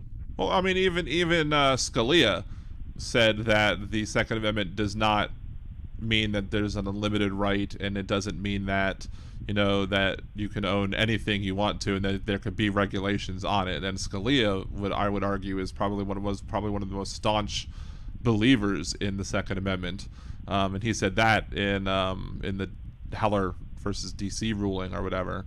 Let's see. Let me look up this NPR thing. The new White House Office on Gun Violence Prevention. Now, in and of itself, there's nothing wrong in and of itself with preventing gun violence. Now, of course, there's nothing in and of itself wrong with being a patriot, but the Patriot Act is a bad thing. So just because something is a gun violent, so obviously just because something is named something doesn't mean that that's exactly what it's going to do. Let's see. New office is expected to be led by so and so. Blah blah blah blah. What is it? There's been a paradigm shift during the midterm elections. President called for common sense regulations. Biden says willing to act unilaterally on issues. Blah blah blah blah blah. Not able to reject the true public just shifted opinion. So that NPR article told me nothing about what the office is going to do. So I'm just worried about it anytime they come up with anything that has to do with the Second Amendment, because I think it should just be left alone. The founders were very clear. The Constitution guarantees that, again, we always put this, the Constitution guarantees that a well-regulated militia being necessary to the security of a free state, the right of the people to keep and bear arms shall not be infringed. A plain reading of the Second Amendment ought to be enough to stop nearly all federal gun laws right then and there. But over the past century, courts, scholars have watered down the Bill of Rights with convoluted arguments that contradict the overwhelming historical evidence available today. If we go back and read what the founder said, even in the Federalist Papers, anything that has to do with arms and guns, I just don't know how this could be any type of disagreement between Republican, Democrat, or any American that comes in. Because if you look at any dictator throughout the history of the world, first thing they always did was ban guns. Venezuela, banned guns. Hitler, banned guns. Mao, banned guns. I mean, Stalin, banned guns. And look what happened. I would just love to be able to. I would love to be able to. This is what I mean. This is a sci-fi thought, so it's not realistic. But I would love to be able to like to right before Thomas Jefferson died on his deathbed, if he was alone, to be able to grab him when he was alone, to pull him forward into the future, and be able to just have a conversation with him and be like, "Look, dude." This is the state of our country as it is now, and just ask him his opinion on all sorts of things. Tell him about this is the type of guns that we have now. What would you say about this? And what would you say about people being able to own these sort of guns? And what do you think about this type of laws? Just to see what he would say and what they meant specifically about the words that were written, because I think if I wrote that sentence, If I wrote that sentence in an English class, I think I would fail because it's a horribly written sentence. And Well, it says evidence is it. Well, look, evidence can be found in the Second Amendment itself. First, there are no except clauses in the text, right? It simply says the right to bear arms shall not be infringed. Well, it doesn't, It's but it doesn't, like, but it doesn't you say know, I mean- own. It doesn't say buy. It just says bear. And it says the militia. Well, okay. Well, let's look at all the text. First references militias. In the period in which the Bill of Rights was passed, as well throughout the entire history of the American colonies, militias were composed of individual citizens in a given community who owned guns: farmers, blacksmiths, tradesmen, etc. In the 18th century, militias could not have existed without individual gun rights. That's just a fact. Okay. I mean, I think that, but if the militias, could the militias have, I mean, you could have had a centralized location where the militias could have had the guns and they could have gone and gotten the guns. I don't know. I mean, there's many different ways where you could have had a militia. So I don't necessarily, on the top of my head, and look, I've said this before and I'll say it again. I don't necessarily disagree with the idea that law-abiding citizens should be stopped from owning a gun. I don't believe, I don't have a problem with people who, are law-abiding citizens from owning. If you want to go get a gun, fine, go get a gun. But I think there should be universal background checks. I don't think there should be any way that you should be able to obtain ownership of a gun that does not include a background check. And I think all transfers of gun ownership from one person to another should require a background check. And I think that would stop some of the gun violence. It wouldn't stop all, but it would stop some. And yeah. I think Madison, I think that's Madison, the father of the Constitution, he wrote in the Federalist Papers that being armed is an advantage that the Americans possess over the people of almost every other nation. I mean, it's just that we are allowed to own guns. Madison also ourselves. didn't have a government that had, A-10 Warthogs with depleted uranium-tipped shells, and also, and also, like, are you? I forget this or not. Are you typically a textualist when it comes to laws? No, I mean, define that. Give me your version of that. Should laws be interpreted as written, or should laws be interpreted as they were as the authors intended them to be written? Like when people talk about, what do you think about the term legislative intent? When people talk about a law, hold on. Okay. Oh, you can hear me, but the stream. Yeah. Oh no. You can hear me, but the stream to YouTube just got cut off and reconnected itself. So we have to start. We have to start over for a second. I don't know what the last thing that the people heard on the stream, because OBS connected and then reconnected.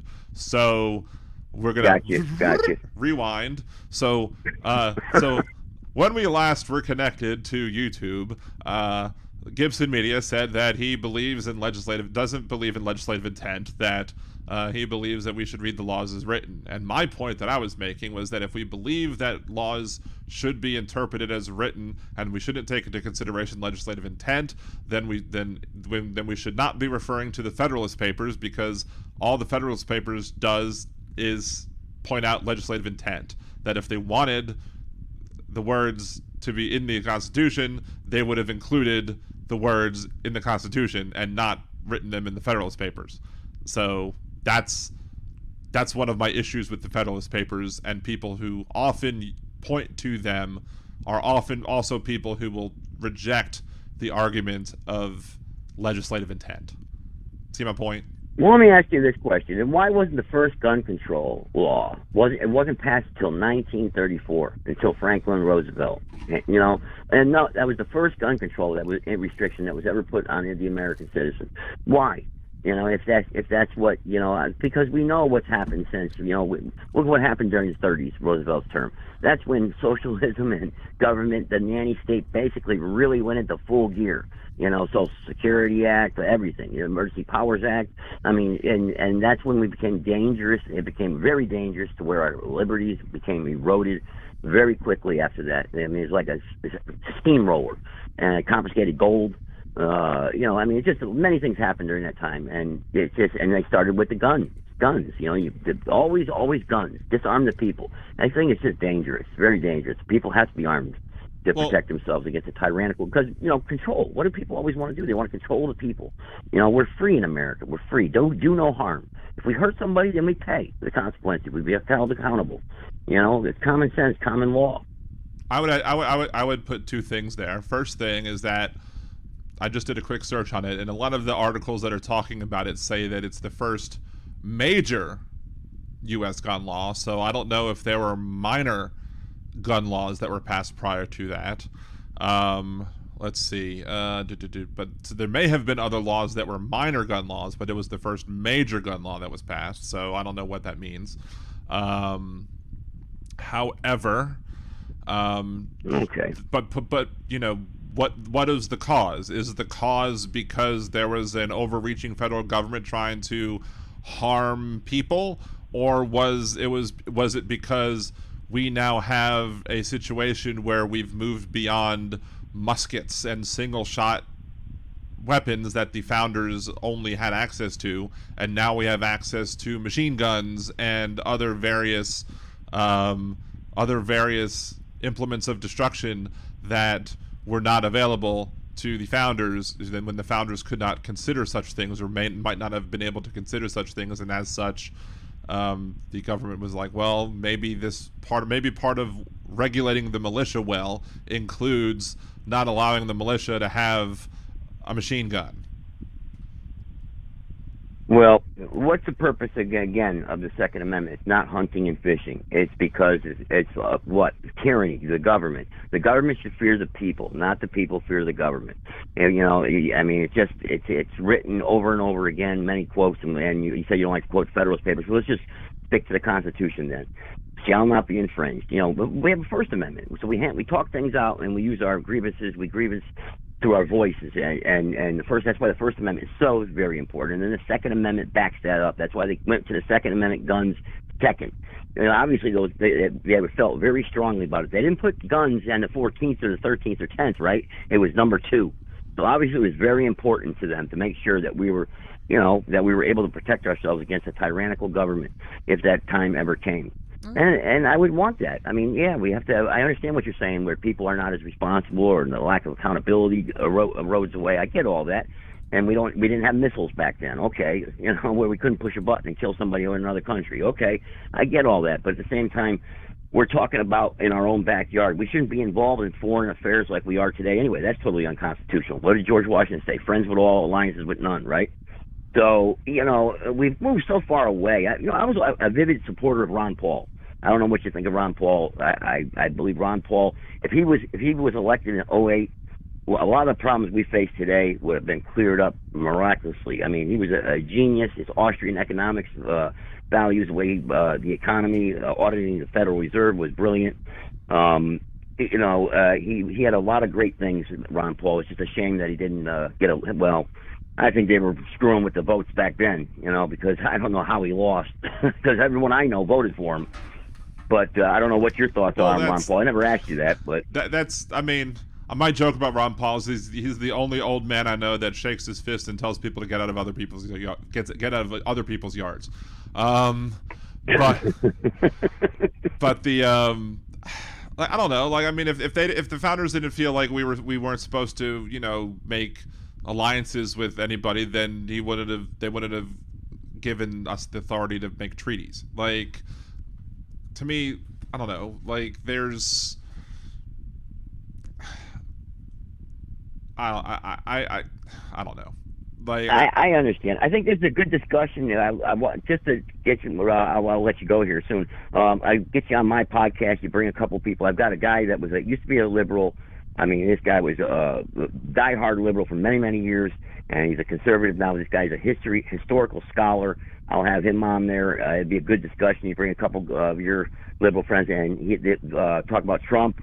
I mean, we can stick to a certain couple subjects, so we're not all around the table. I mean, I'll let you even pick the subjects if you want to discuss. But I'll have my ammunition and my people there, and I think it'll be a good discussion on my platform, because I brought you up your name a few times actually, because I know a couple people in the chat were saying, where's your promoter, man? I've been talking about Dan a few times on my show and talked about calling into this platform, so they'll know you when you come on.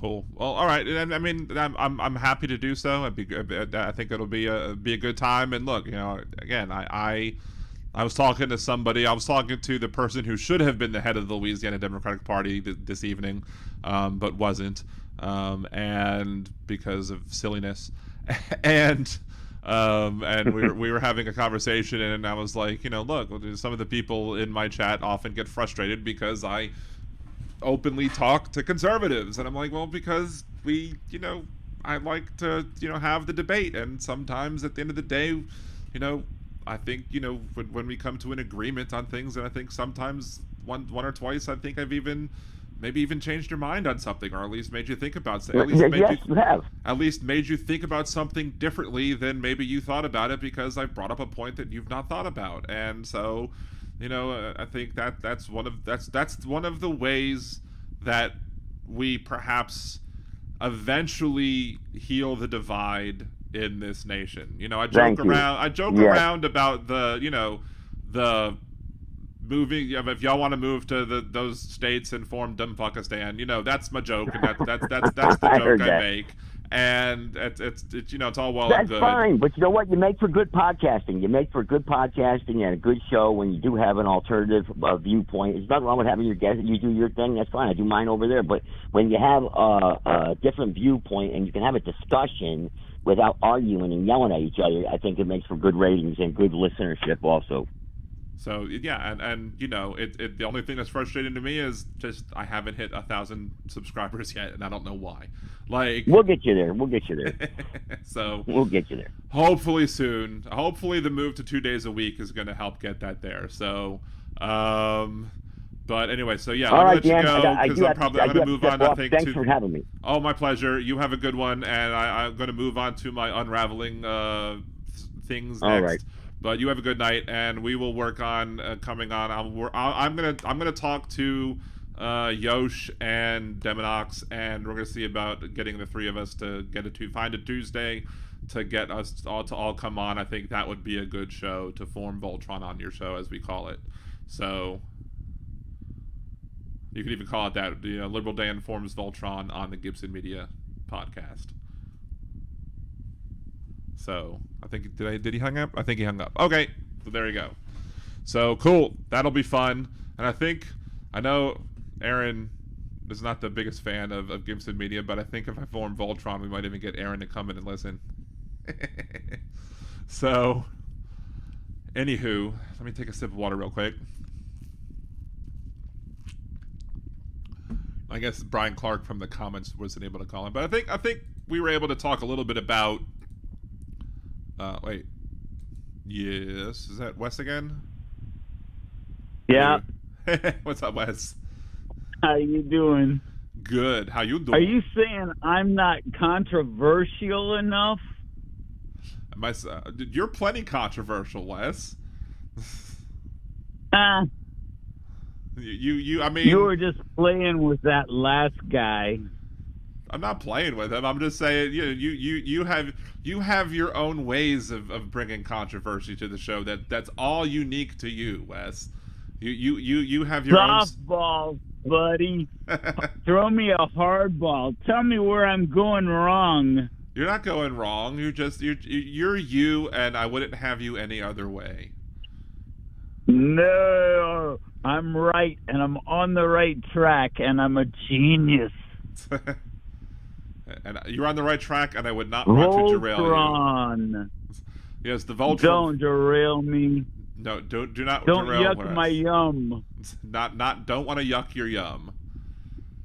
Yeah. No, Bicycle I heard Mike, a Love good Fest. one. Yes. But I was about to start singing. I can't remember how to say it. Yes. Don't harsh my yum. Don't yuck my mellow. I think that's right. Or maybe it's something. It's sort of to mix your metaphors. Yes. I was gonna say, I don't know if Cynthia from Texas is still listening. I don't know if Cynthia from Texas is still listening, but as I was about to start singing "Can You Feel the Love Tonight," I was reminded that I didn't start. Bitches.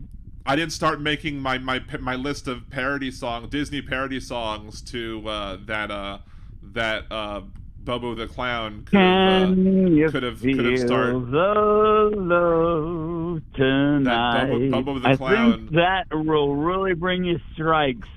Bobo the Clown. Not if I sing it poorly. Bobo the Clown. Disney. Oh man, they just. I was already saying that Bobo the Clown, that I was going to make Disney parody songs relating to Bobo the Clown and her activities at the theater if she would have went to a Disney theme type thing. It could have been like, "Can you feel the crotch tonight?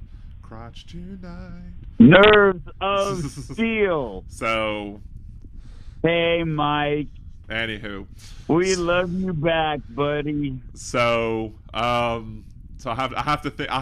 Maybe by Monday I'll have to think of some more ideas of Bobo the Clown, dirty Disney parodies for Bobo the Clown and her debaucherous theater activities. You ain't never had a friend in, or you've got a friend in me. You got a friend in me. That brings a whole new meaning of "you got a friend in me." Literally. Did I tell everybody enough times? Most of you guys already know I am a grand uncle. Brand new grand uncle? For the first time in my life, I have a nephew whose wife just had a baby, and she is so pretty. She's just tiny, 7 pounds, 7 ounces. Very cool. And she cleans up pretty nice. You know, she's got dark blue eyes, purple Liz Taylor eyes, and I love her already. I've never met her. Very, very cool. It's always I love babies. I it doesn't look like any more babies are in the cards for me in my life, but who knows when my kids might have some. I don't know. You are good enough. I like your pictures. Yeah, we all are not privy to them, and I'm not going to give away any addresses, but I so like seeing them, and they remind me of so many friends that are similar. Anyway. Just out there being fun and having fun and being happy. Thanks for showing us that, even though it might be all just a sham. No. I'm so bad. No, you're having a wonderful life. Yes, it is a very good life. White meat. It was very good. Like on a conversation I was having on some other thread, somebody else commented on it. It was basically like, if this comment is representative of your marriage, that you guys have relationship goals. I was like, yep, pretty much. So, anywho, let me let you go, Wes, because I'm gonna quickly come up with some of these song parodies, and then we're gonna do. Bye, Elizabeth. All right, Wes. Bye, Gibson Media, restoring our republic. Cynthia, bye. All right, so let's see. Cynthia from Texas is here. I have. Oh, we muted. We put Wes on hold. All right, Disney songs that we could use for Bobo the Clown.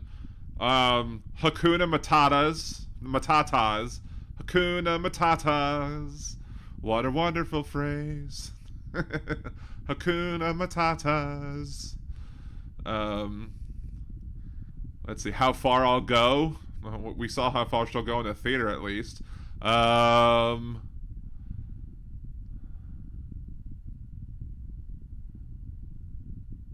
Will Kiss the Girl work? I don't know. Maybe Kiss the Girl would work.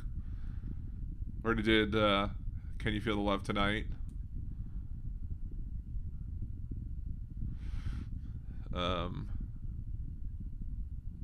We can't do Let It Go, because she didn't let it go. Or maybe they did do, maybe the theater said let it go.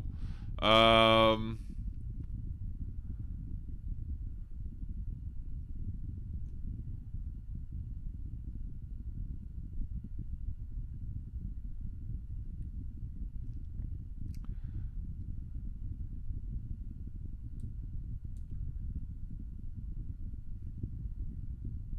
to think what else. Trying to find some other. Just looking at all the Disney songs that could be that we could use.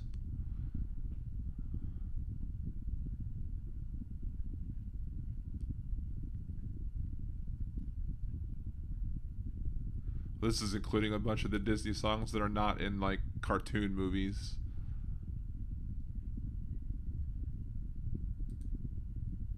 What's up, Kimchi? How's it going? I believe for this playlist I may do, or for this reaction times, what I might do is I might do shorts. Like I might do reactions to shorts and make them shorts so that I could You're welcome, Elizabeth. You're not a loser, Bicycle Mike. But you don't have to have children to like Disney. I mean, before we had children, we went to Disney. I proposed at Disney before we had any kids. So, the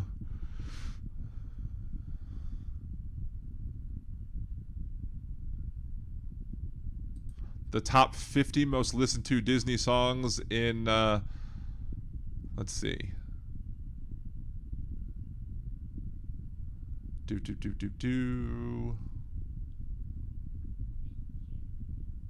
We don't talk about Boo and Bruno. We don't talk about Bobo. No, no, no. We don't talk about Bobo.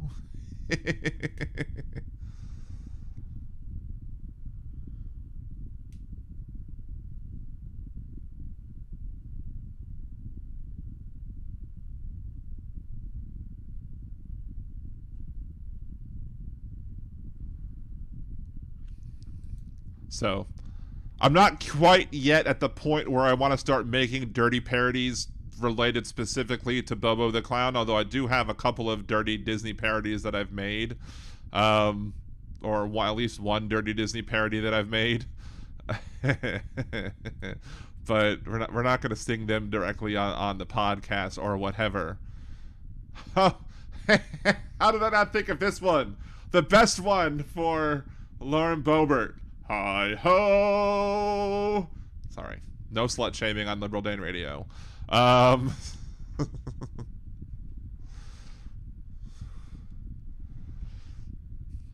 Let's see. Unzip your doodah. Would that be one?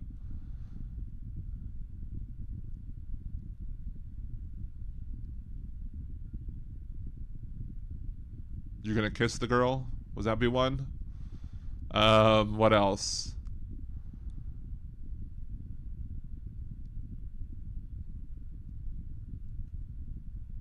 I don't know. I'm having too much fun with this. All right, Elizabeth. Have a good one. I appreciate you. Bobo selling popcorn baskets with a rabbit hole in the bottom. Yeah, I saw that picture. Yeah, she is a special one indeed.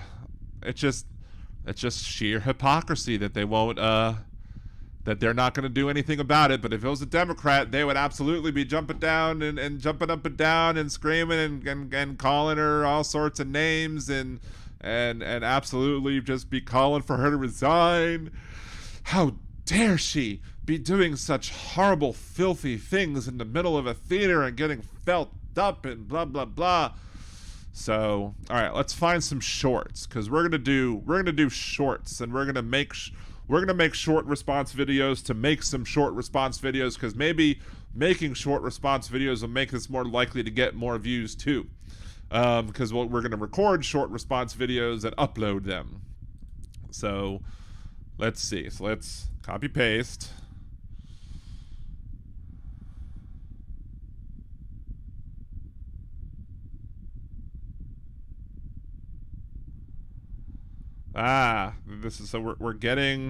This is muted. Hold on. When a woman's buying... Ah. There we go. But for some reason, this is paused. Let's refresh.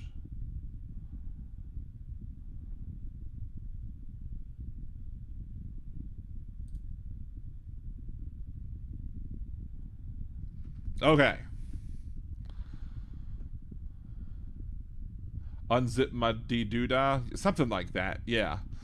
So, all right, let's switch back to the alternate scene. And is there a way to make this better for the... I love how this channel version of it has her there. Oh, no, that's weird. I don't know why that's being like that. Now we're doing... I don't know why this changed again. That's weird how the... There we go. So I want to basically make it so that I can... No, I don't want to move that. I want to move this so that I can maybe kind of put myself here so I can edit myself. Is there a way to make this larger in a short? I don't think there is. So I'm going to put myself there and then maybe put the buy me a coffee here, and that way I can make it into a better short. And that way, there you go, that looks good. Egg out to the new Stormy Daniels to make a movie about what happens next when you say Bobo Bobo Bobo in a dark credit theater. Boboing for apples? I don't know, is that it? So what I'll do, I think I'll just record everything and then I'll just chop it up afterwards and make it that way. Alright, so we can delete that since I'm already going to Alright, so we can unmute it now, and then we're gonna start recording, and then we'll refresh it so it'll start playing immediately because for some reason it's being stupid.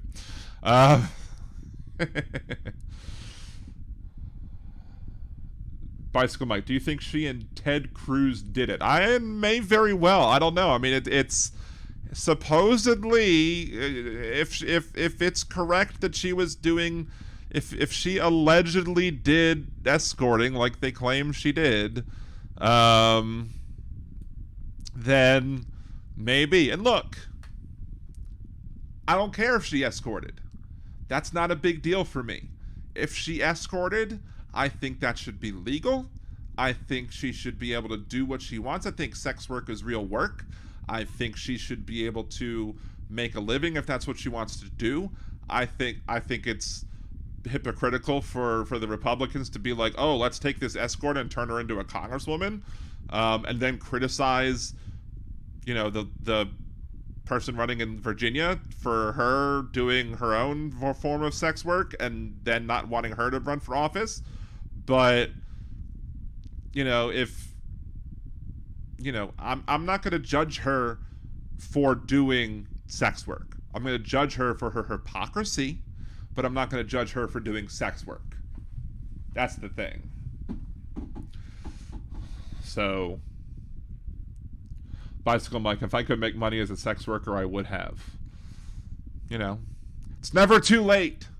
There's always a kink for something, right? There's always somebody with a fetish for something that you have that you could bring to the world.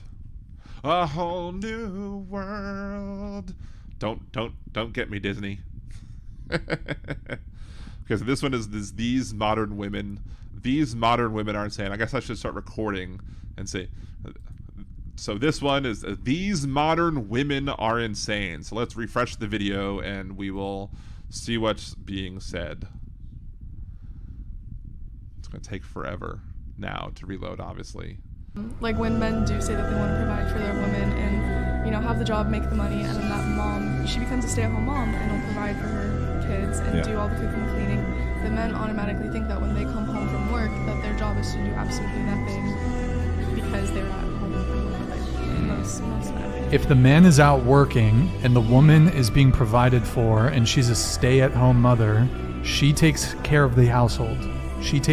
The man in that scenario does not do chores. No. See, here's the thing. If the man is working, again, they are talking about, heteronormative monogamous relationships, but if the man is working 8 hours and the wife is at home doing housework for 8 hours, they're both working for 8 hours. So when both are then home at night and more work needs to be done, then they both still have to share the remainder of the housework that needs to be done. These people are under some impression that housework is not real work. So if you're doing 8 hours of work at the office and she's doing 8 hours of housework at home and there's still more work that needs to be done, you contribute to the work when you get home. She's not your slave, dude. And he, by the way, he is doing stuff in the household. He's doing the stuff like changing tires or fucking mowing the lawn. Now, look, and that's an okay point if part of the work that he's doing around the house is mowing the lawn, and that is work, and that's fine. If he's doing things around the house like mowing the lawn and other things, then that's fine, but there needs to be an equitable share of the labor of the household work. That includes other things that are being done. And if you're not doing an equitable share of the work to provide for the household, then you're not having an equal partnership. But as we've established on this channel in these videos that we respond to, they don't want partnerships. They don't want equitable shares. They want to be the quote alpha, and they want women who are subservient, who are going to be slaves to them.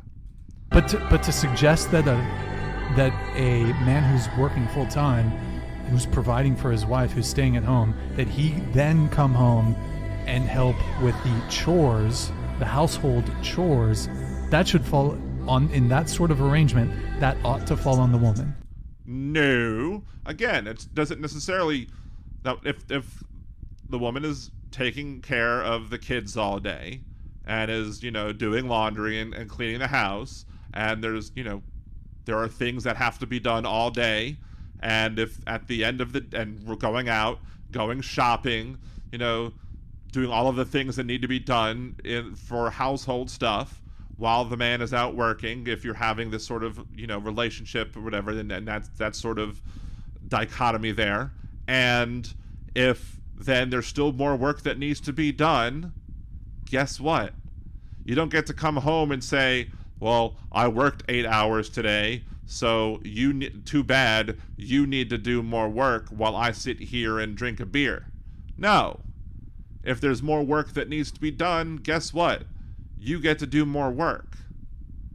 Now, does that mean that I do 8 hours of work and I want to do it? No, I don't necessarily want to do it, but sometimes you got to. And sometimes, look, I could look around this room right now and say there's work that needs to be done, but I'm not going to sit here and blame anybody else but myself for, I could look at the mess that my kids cause and blame my kids for leaving the mess, and that's a whole different story. But I'm not going to sit here and say, I work 8 hours and my wife works 4, and therefore, and my wife does, some 4 hours of housework, and therefore, but I worked 8 hours, so therefore my wife needs to do more housework afterwards. No, housework is work. It's the idea that they're not doing work for those 8 hours while you're working is absurd. And that's part, again, of this whole toxic masculinity idea, that the idea that they're not doing work the whole 8 hours, that they think that, it's a whole married with children idea, that somehow their wives are at home watching Oprah and eating bonbons all day, that they're not working all day. They're absolutely working all day if they're being stay-at-home parents. It's a bizarre idea. It's a bizarre concept. Like when men. All right, so that's the first video. So let's move on to the next one.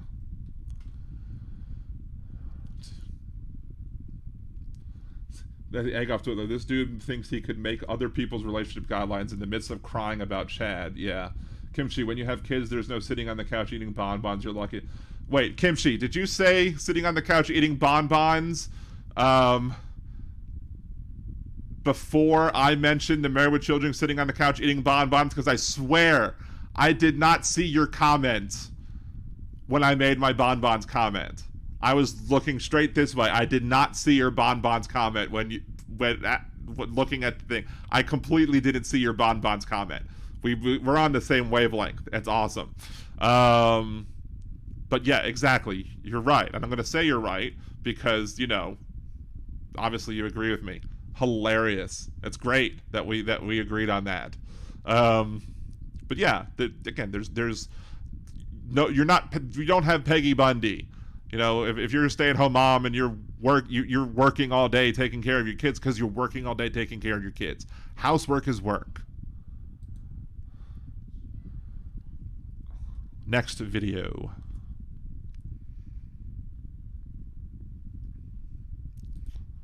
I hope one of these are Pick Me Pearl. Lizzo's not a 10. To me, that is the truth.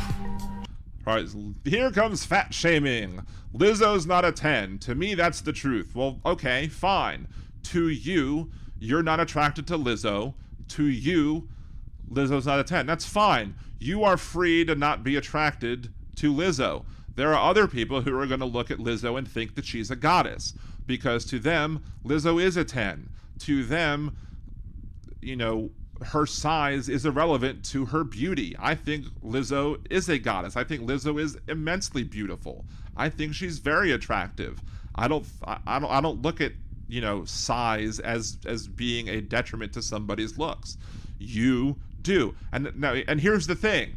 I don't necessarily think that a lot of these men do really think that weight is something that takes away from somebody's looks. I think that a lot of these guys, especially some of these guys who watch and listen to this podcast, would look at Lizzo and they would say, I really think that Lizzo is attractive, but I'm too embarrassed to say that I think Lizzo is attractive because I don't want these guys to make fun of me for being attracted to somebody like Lizzo because that's not what society says that I should be attracted to. But I'll say it. I think Lizzo's hot.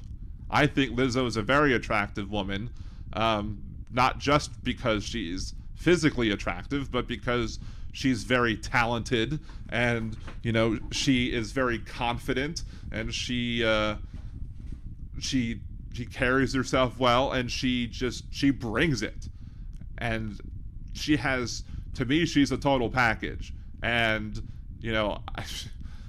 anybody I think would be lucky to have a Lizzo in their lives. But, again, if he legitimately is not attracted to Lizzo, that he can't control that. And that's fine. You're not required to be attracted to anybody who's overweight. Nobody's required to be attracted to me because I'm overweight. And that's fine if you're not. But, you don't have to be mean about it. And you shouldn't be mean about it. You could just be plain, look, you could just say, I'm not attracted to this person. You're not required to be that, to be attracted to anybody you're not attracted to. It's fine. It's your tastes are your tastes. And nobody should guilt you into liking anybody that you're not attracted to. But nobody should guilt you into not being attracted to who you are attracted to either. But that's what toxic masculinity does. Toxic masculinity guilts people away from dating people who they would normally be attracted to because they make you think that you're somehow a lesser of a person because you are attracted to somebody who doesn't meet society's ideals. She's obese. You cannot be a 10 and be obese. You can be a 10 and be obese because what a 10 is subjective. It's not objective. Because, again, what a 10 is can differ in people's minds. Because there's no... the societal standards of what a 10 is BS. because who people find attractive is completely different in everybody's different mind. I could look at somebody and be like, damn, that person's hot. And you might look at a person and be like, are you kidding me? And that's fine, because people are allowed to be attracted to different people, and that's totally cool. Do you object to that? I don't deal with the numerical, I'm not dealing with that numerical stance. Don't you think that physical attractiveness is important when you're trying to scout, though? I mean, because yes, physical you're not going to talk to someone that you're not attracted to. Of course, but it's on both sides. It's not just one-sided. And also, like, you know, they say, like, whatever, certain... They say, like, whatever, but, I mean, she's having a problem, I guess, standing up to him, and he's like, haha, I got her, but, you know, I don't know if she's having an issue articulating this point, or maybe she's embarrassed at trying to make the point, but, look, I'll make the point. It's subjective. It's not an objective thing. Things. Each culture finds very largely different things attractive. That is a good point. There are different cultures that find different things attractive, but even culturally, there are culturally things that still, even if an overwhelming culture finds certain things attractive, there are people within that culture that might rebel and say, look, my culture says that these things are attractive, but I personally disagree and I find other things attractive, and that's fine too, because the culture shouldn't define what's attractive. You get to define what you find attractive, and no culture should be able to tell you that you're wrong for being attractive to who you're attracted to. Even people have different preferences. Some people would find there is no culture in the world for either men or women that finds obesity attractive across the board. There used to be situations where obesity was viewed as attractive. You look at art from ages ago, and obesity was viewed as being absolutely attractive. You can look at old art and see that there are people who were obese, and they were viewed as being beautiful, being specimens of beauty. Now we look at people as being, you know, toned and thin physique or whatever, or muscular tones or whatever. Those now that's viewed as being the societal ideal, but that doesn't mean that everybody has to agree with that.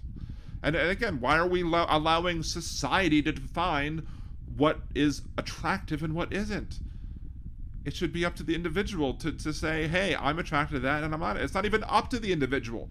I have no control over what I find attractive and what I don't find attractive. The only thing that I have control over is whether or not I allow society to dictate if I'm attracted to somebody or not, or if I'm going to act on that attraction, if I'm going to allow society to make me be embarrassed about it or not. And I'm going to say no. Society's not going to dictate to me whether or not I'm going to be embarrassed over whether or not I'm attracted to a Lizzo or not. Because I'll say it again. I think Lizzo is an attractive woman. Too bad if you don't think so. That's fine by me. You're free to not think that she's attractive, but I'm telling you, there's a bunch of your audience who is secretly thinking to themselves that Lizzo is really attractive, but they're too embarrassed to say it because they don't want to be mocked by the so-called alphas. Lizzo's not a 10. So there you go. Bicycle Mike, Rubenesque. Exactly. Somebody says too many tattoos, and that's fine. Some people might not be attracted to somebody who has, quote, too many tattoos. Other people might look at I was going to bring up some people with tattoos. Some people might say, that's a lot of tattoos. That's a turnoff for me. I don't like that for some reason. Other people might look at somebody and say, that's too many tattoos, and that's a lot of tattoos. Those tattoos are awesome. It's really hot. But some people might say, well, that's a lot of tattoos, and I'm attracted to that person, but I wouldn't want to date that person because what would society think? What would society think about that? Right? All right, I'm gonna stop that video now because I don't want to make it too big. Let's then. Oh, I have a Rosie with me. Is Rosie gonna let me put you on camera? Hey, nope. Rosie's not gonna let me put her on camera.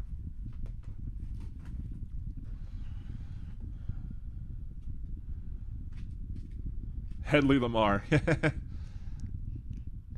Hedley. Hey, this is whatever. You can sue her. All right. Anyway, let's start recording again. All right. So the next one.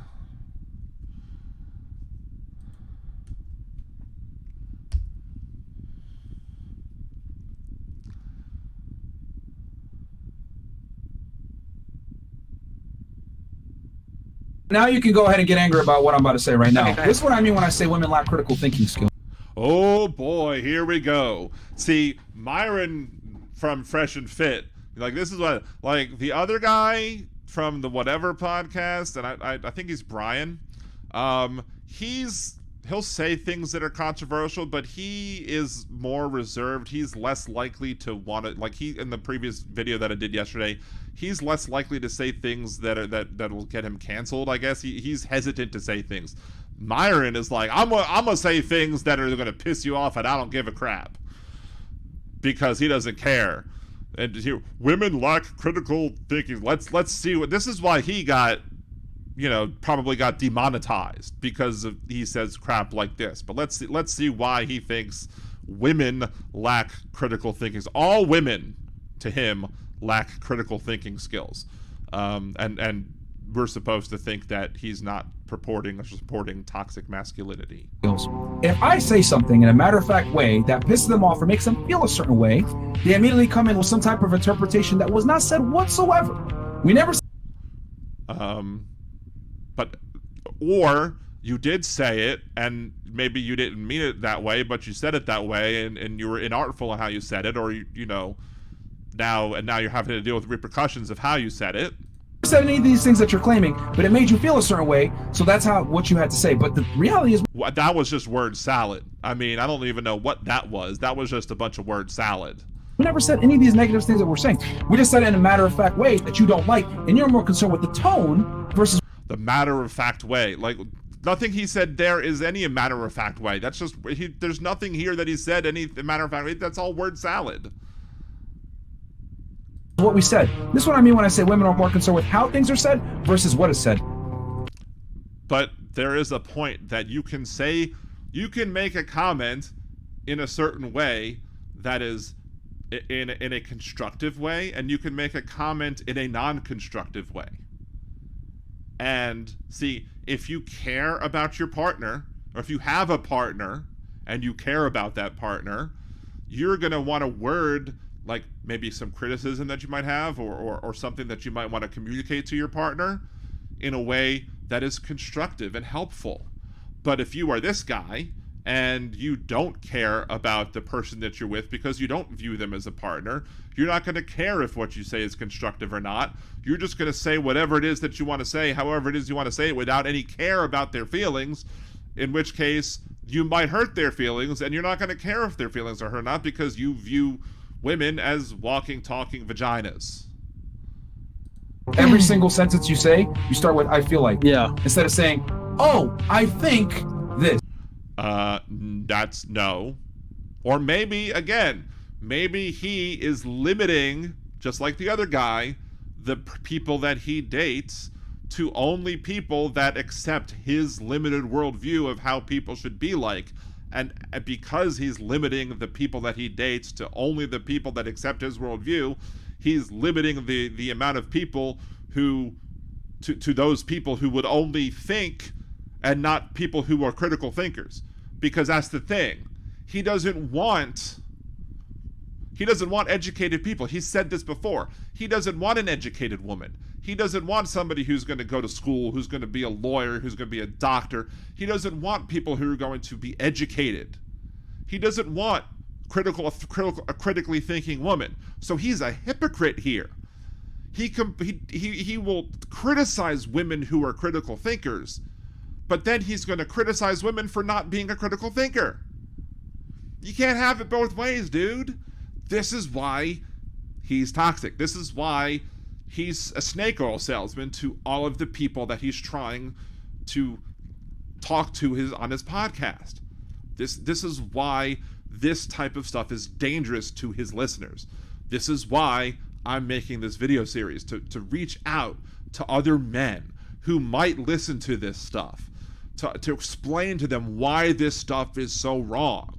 It's so wrong because in other videos, he's going to tell you, he tells you flat out, women shouldn't be focusing on an education. Women should be doing this, that, or the other. Women should be subservient to men. Women who go seek out an education are not going to be getting the quote high value men, because once they go get that education, he's going to say that they're no longer going to be able to get those quote high value men because they've now gone further in life and are no longer going to be able to get those quote high value men. So you need to then get those, you need to give up on those dreams and use your quote value as when you're 18, 19, 20 and focus on getting yourself a high value man at that point. In which case, you're not going to be focusing on, bettering yourself and becoming a thing like a critical thinker. But now you've limited yourself to the people who might not be critical thinkers, and now you're going to be criticizing them for not being critical thinkers. So you've artificially limited your subset of people who are not critical thinkers, and then you're going to criticize them for not being critical thinkers. It's sheer hypocrisy to the nth degree. Well, it goes off of how you feel. So, and then he's judging all women based on his small, tiny subset of only the people that he did. And that's what a lot of these people do, not just with women, but with men too. He'll describe what men want, but it's not all the men. It's only the subset of men who listen to his podcast or who he surrounds himself with, because he can't speak for all men because he doesn't hang out with the rest of the men in society who reject this BS.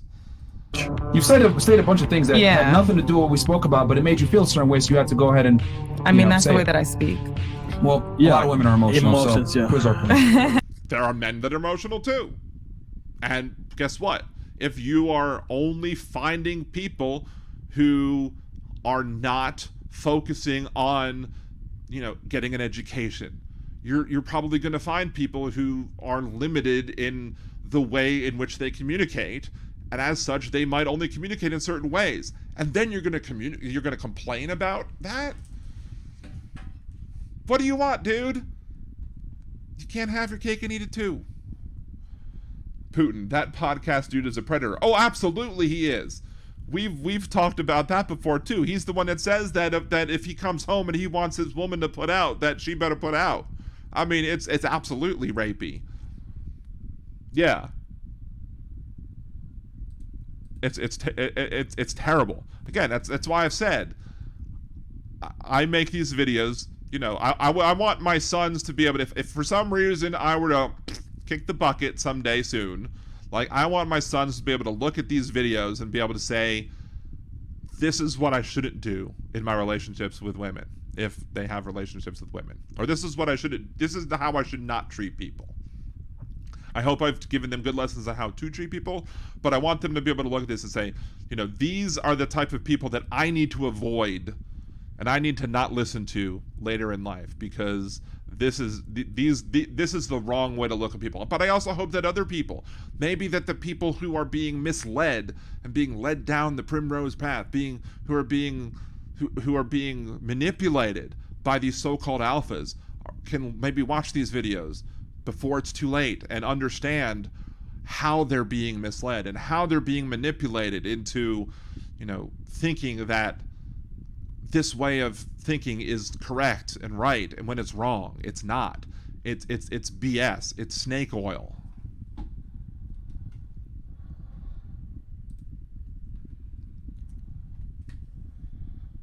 Next video.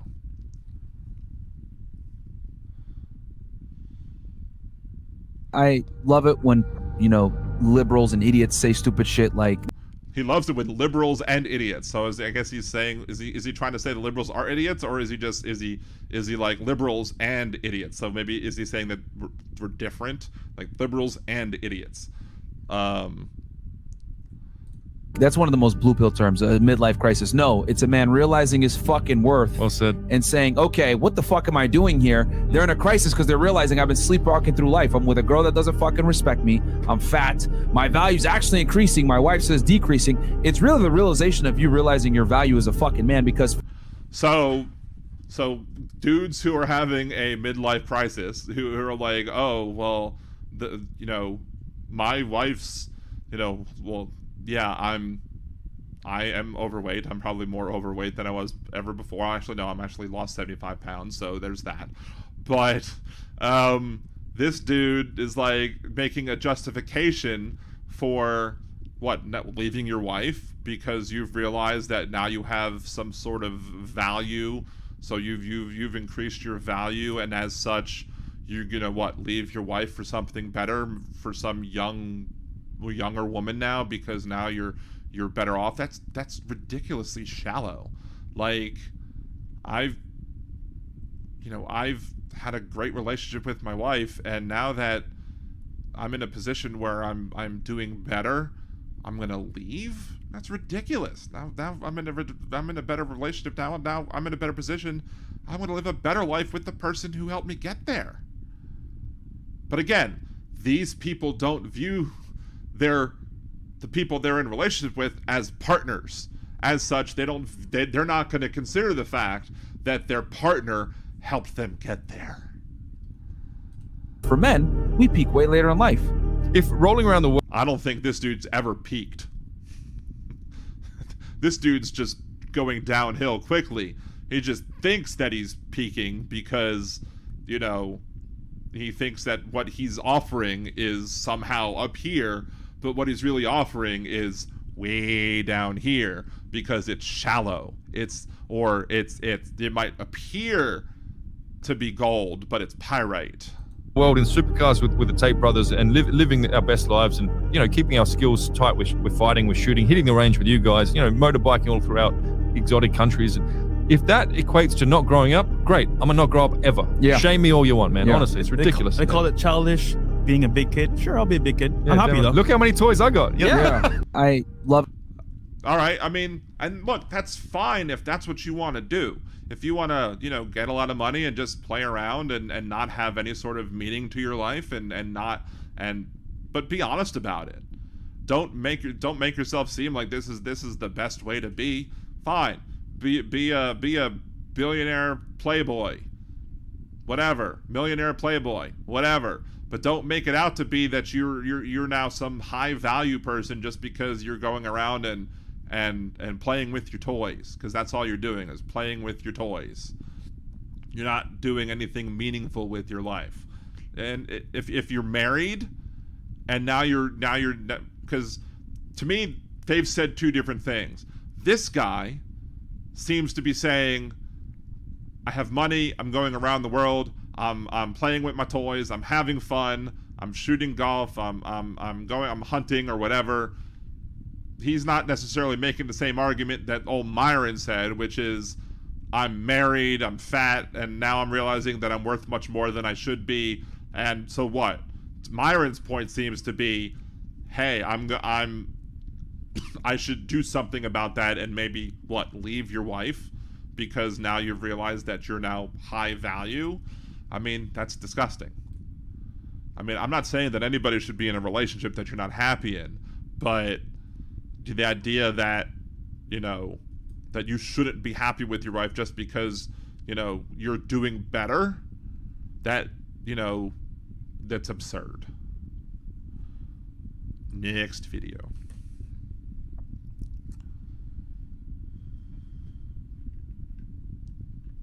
Men have been more oppressed. Please make your argument right now. Please. State your case, Brian. Okay, so it's Brian. So now we finally know his name. Brian is his name. Did I say it was Brian earlier? I don't know. So, men have been more oppressed than women. We've seen this argument, I think, once before. Men have been more oppressed than women. Let me ask you a question. So, throughout all human history, what percentage would you say of military casualties, if you had to break it up between the genders, what is the percentage breakdown of military casualties? Well, so here's the deal. Here's their logical fallacy that they always bring up. Because we live in a patriarchal society that has always viewed that men are the only ones that can go to war, that somehow that means that men are oppressed. No.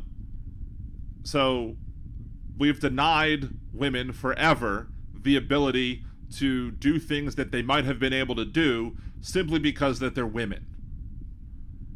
If we would have allowed women to serve in the military, if we would have allowed women to do things that they were physically capable of doing, and not denied it to them only because they were women, you would have seen more women serving in the military, and as such, you might have seen more women dying in the military.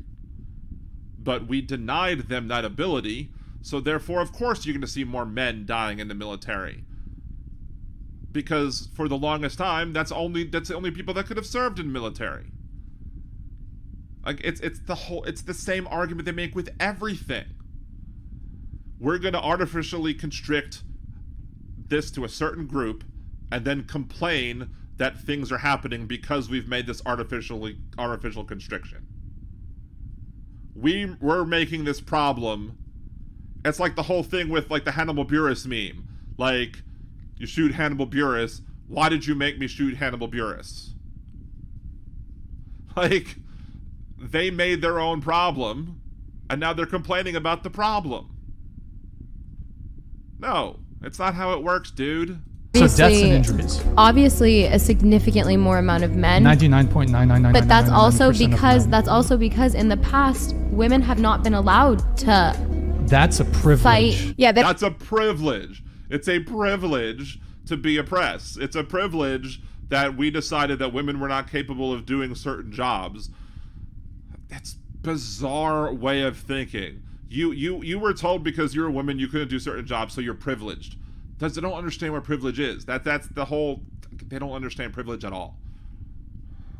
They don't want to talk about selective service and the fact that men actually don't get a choice. Damn. Like, that really is a slam dunk argument. Somebody said, it's funny how the blue-haired sex doll has more character and personality than the majority of girls that come on his show. Somebody else said, trying to imagine women storming the beach at Normandy. Oh, God. Imagine just like Dunkirk, but all girls. That would be a terrible movie. Men have... All right, so this is not Pearl, but this person also seems like she's a pick-me as well. Like, okay, but if there were people who would, if you had a battalion of people who were physically capable of serving in the military, who were well-trained, who happened to be women, they very well could have done a great job. But guess what? You didn't allow it to happen. So therefore it couldn't happen. So that's why you can't visualize it. It's the whole airline pilot thing all over again. Because we've had airline pilots that have been white men for such a long time that when you see somebody who is a pilot that's not a white man, you say, oh, well, I don't feel safe because this isn't what we've seen for a while. Well, no, but you can be anybody and be a pilot, and you're going to be well trained. And as long as you're well trained enough to be a pilot and get behind in the cockpit, you're going to do a good job. But we have this mental image of what a pilot is supposed to look like because we've had this thought ingrained in our heads of what pilots look like. So we've had this idea in our minds of what soldiers look like because for the longest time, soldiers have only looked a certain way. But if we didn't do that for the entirety of humanity and we allowed anybody who is physically capable of serving as a soldier to serve as a soldier, we might say, oh, well, sure, of course women can serve as soldiers because if you're physically capable of doing so, we would allow you to do so. But we never did that. And we just started doing that only very recently in the history of humanity. So again, we create the men create the problem, and then we complain about creating the problem. It's absurd. Let's see. Bicycle Mike. Guys like this ruin it for the rest of us. We aren't all predators. Cynthia from Texas. Freaking coworkers suggested Joe Rogan to me. That's crazy.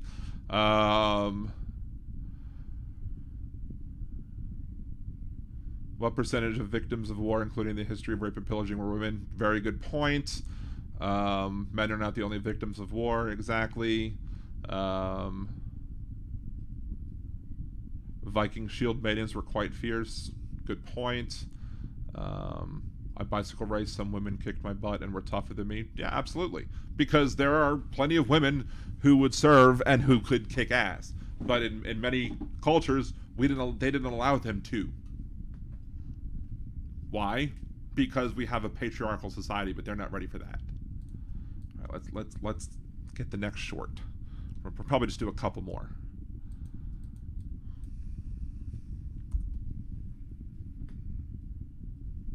Ooh, modern women get red-pilled.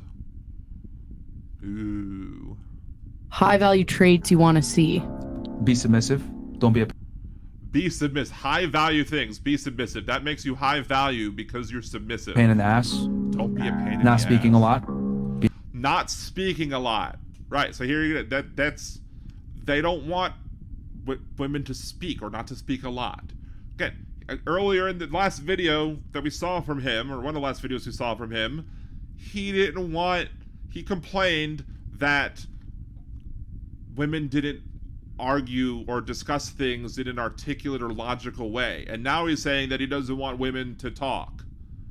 Which way do you have it? Do you want somebody to be able to have an articulate conversation where they can, give a good logical reasoning and deduction and give good logical points, or do you want them to sit down and shut up? Because again, you can't have it both ways. Being quiet more often. No, I'm being very brutally honest here. Like, I'll keep it 1,000 with y'all, man. Like, men really don't give a fuck about your opinions. Again, he's describing men, but the men he's describing are not I'm not going to say not all men. He's describing the men that he hangs out with, the men who watch his podcast, the men who he is focusing his podcast to, the men who he's advertising his podcast to, the men who is in his target audience, the incels, the men's rights advocates, the MGTOWs, the people who he hopes are watching right now, who are watching and it's like, yeah, I've been screwed over by women so much, man. And that's the type of relationship I want, because women have screwed me over for so much. I can't, that's the type of relationship I need because Myron says so, man. And then they're going to find women because, again, heteronormative, cis-normative relationships are what they're talking about. They're going to find the women who agree with them because they want to find the women who want these so-called high-value alpha men, and they're going to agree with it, but then they're going to complain that the women are lacking in certain areas because you've artificially constricted who you're dating. Just like the other guy in the other video the other day who was complaining that with Brian from whatever, he complained that when he showed a little bit of emotion to somebody he was dating, and then she left him or they broke up because the relationship changed. Why? Because he artificially constricted the people who he dates to only those people who agree with the shallow set of rules that they believe in when it comes to relationships, instead of finding people who really believe that relationships should be 50-50, you should be a partner with your people that you're in a relationship with. No, he doesn't value the person who he is screwing opinions. He wants to find a wife who is just going to be there to serve his penis. That's all he wants. It's literally all he wants. A status symbol. Somebody who he can have his arm candy, who will do whatever sexual favors that he wants her to do, that he can throw away and toss aside when she doesn't serve his needs any longer. And I'll tell you where this stems from before you guys get angry and call me a misogynist. Why would they not call you a misogynist? That's what you are. The reason why is because women live a much easier life than men. So sure. I mean, you think that women live a much easier life than men because you think that in this artificial world that you constructed for them, that you're going to say, okay, well, I'm going to say that I'm going to provide for you, and therefore you are going to do this and this and this for me. So therefore you're going to be my sex slave. Basically what it entails to. You're going to follow my set of rules, and you're going to be stuck with me because I want you to, because he's going to make sure, he wants to make sure that because he doesn't want his, as we've seen in other videos, he doesn't want his girlfriends or wife to have any other guy friends because he's afraid that she's going to screw him. They can't go out and like party with their friends. They can't have fun with their friends because he's afraid that she's going to find somebody else. Because he's insecure. Because, you know, that's what insecure people think. He wants her to he doesn't want her to talk. He doesn't want to hear her opinions, and he wants her to put out whenever whenever he wants her to. He doesn't want her to be educated, so he doesn't want her to be able to feel like she can leave at any time that she wants to. So he basically wants somebody who he finds attractive, who's going to put out all the time, and who's going to basically be stuck once she's with him and has no way out, who's going to be trapped with him. That he wants basically an abusive relationship, because that's the only way that these type of people can keep a quote relationship. It's not even a relationship. That's the only way that they can keep a person around, because they can't keep a person around based on having a 50-50 partnership, because they don't have what it takes to bring that. They don't have anything to bring to the table to have a partnership with somebody. They don't have what it takes to do that. They lack any sort of value for that sort of thing. So they have to manufacture value. Again, they believe themselves to be gold, but it's pyrite. And they're selling themselves as gold when they're fool's gold. Since women live a much easier life than men, what the hell can you tell me about life? Right? Like what can they tell them about life? Well, they're only picking people who have no life experience. Again, he's not going to date somebody who's 30 years old, who's a lawyer, who's a doctor, who's been educated, who's had life experience, who's, you know, had more than a couple sexual partners, who's been around the world, who's had a good time, who's been able to have life experiences outside of him. He wants people who've had no experience in life. So of course, people he date won't be able to tell him much about life, because that's not what he doesn't want anybody who can tell him about life, because he wants people who don't have experience with life, because he wants people who he can talk down to and who he can own. Because anybody who has life experience is going to look at him and be like, psh, this is BS. I don't want to be with anybody who's like this. It doesn't make sense. Like, if you're a lawyer and a paralegal tries to tell you how to run a case, you're going to be like, what the fuck? You haven't been to law school. Shut up. You're not. But he's probably not going to want a lawyer or a paralegal. He doesn't want anybody who has any sort of education. I'm going to listen to them. And I don't want to say that's the same relationship between men and women, but I'm trying to give you an example. Like, men have to go through way more in life to get to a certain point. So you're not going to sit there and... But yeah, so he's going through way more in life, but he doesn't want anybody else who's gone through that much more in life. It's hypocritical, again, because he's going to judge women for not having gone through all that in life, because he's only picking women who are like 18, 19, 20, who have little life experience. How can you judge somebody for not having life experience when you're only picking people who have no life experience, because you're only going after 18, 19, 20-year-olds?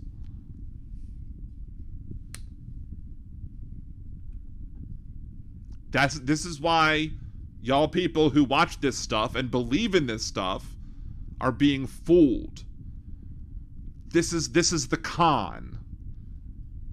He's manipulating you into thinking that women bring no value, only because he's conning you into thinking that all women are like this, when in reality he's only dating people with no life experience, and then he's assigning that to all women, when there are plenty of women out there who have lots of life experience.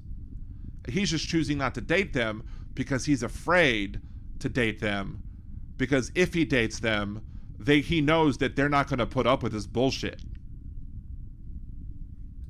Want to take an opinion of someone that lives an easier life than you do. And let's be honest, a lot of times when a man's with a chick, The chick makes less money than him. She maybe isn't as competent as he is. That's why she's... In his situation, sure. Because again, he's only picking the people who have limited life experience. He's only picking the 18, 19, 20-year-olds, the people who don't have an education, the people who... He doesn't want educated women. So if he's not going to pick people with... If he's only picking people with limited life experience, of course they're going to make less money than him. Of course they're going to... Again, you can't judge women based on... by a limited subset of people that you're picking. She's attracted to him in the first place. He's supposed to be the leader. What the fuck do I look like as a leader talking to a subordinate and getting advice from them? Doesn't make sense. Again, you want your person to be a subordinate. So therefore you don't want a partner. So you have a shallow life. I'm sure you cannot have a good relationship if your person that you're in a relationship with is not a partner. Hi. Kimchi, who is this loser? Never heard of him, never want to hear him again. Again, this person is somebody who's very popular. Unfortunately for him, maybe fortunately for the rest of the world, he's somebody who got demonetized on YouTube. Maybe, I don't know what it is exactly that he said that got him demonetized, but he got demonetized on YouTube, and the video where it happened, he damn near cried. Why? Because he can no longer get super chats. And guess what? Not crying for him, not one bit. But the reason why I do these videos, the reason I decided that I want to make these videos, I've been wanting to make these videos for a long time, because men's rights advocates, men going their own way, incels, all of these people are harmful to society. They perpetuate toxic masculinity, and not enough folks like myself, cis white men, are fighting back against them. We need to fight back against these people. We need to stand up and say, look, men, other men, listen to us. This is not what you want to be like. This is why what these people are saying is full of shit. Because they're full of shit. This is why what they're saying is wrong. So I get it.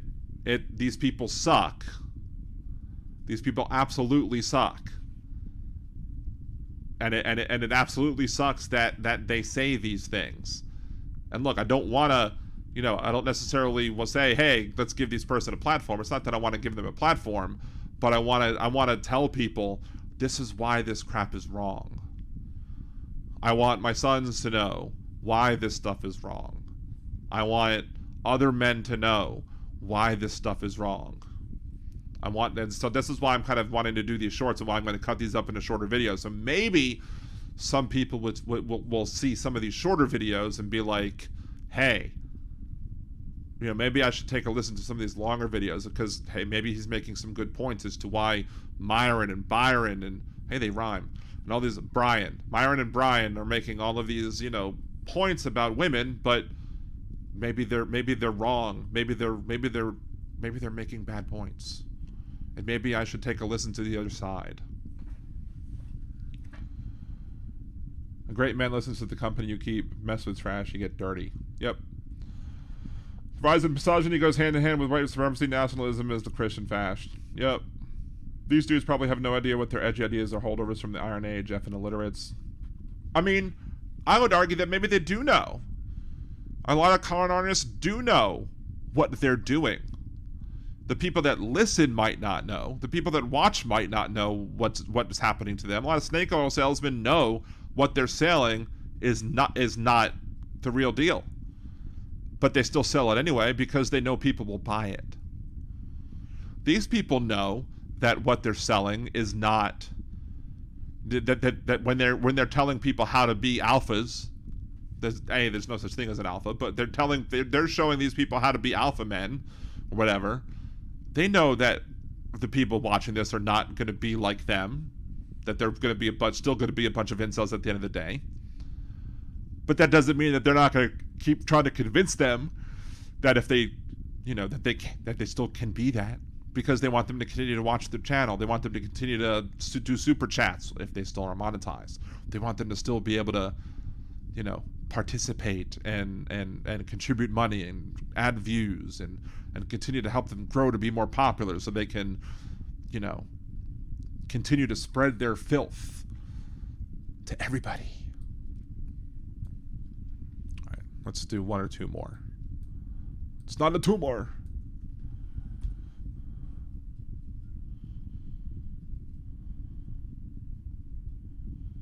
Liberal feminist tries reality check Brian. Fact check you. Oh God! All right, go ahead. Okay, well, you said women are more promiscuous than men. Yes. That's not true. It's 100% true. It's not. Women are more. It's not true. 100% true. It's not true. True. 100% true. It's not true. What you're back and forth. It's not true. It is true. It's not true. It is true. saying is men have a higher sex drive, correct? Yeah. Which is true. Men biologically, because we have testosterone, have a higher sex drive. I mean, I don't know if that's scientifically true or not. They're making generalizations, but let's just assume that he's telling the truth, which is hard for me to do, but let's go ahead. So you would think that that would lead to men being more promiscuous. And here's the difference, though. The men who are capable of securing casual sex very easily, those men, yes, are promiscuous. However, the difference is women have more access to being promiscuous because it's very easy for women to get laid, whereas it's rather difficult for men to get laid, relatively speaking, comparatively speaking. So less men have access to hookup culture. This is a common complaint amongst these type of men. Whoa, it's not fair that women control sex. Here's the thing that he doesn't get and the men like this don't get. The reason why it is viewed that women control sex is because men often are the ones that are constantly throwing themselves at women all the damn time.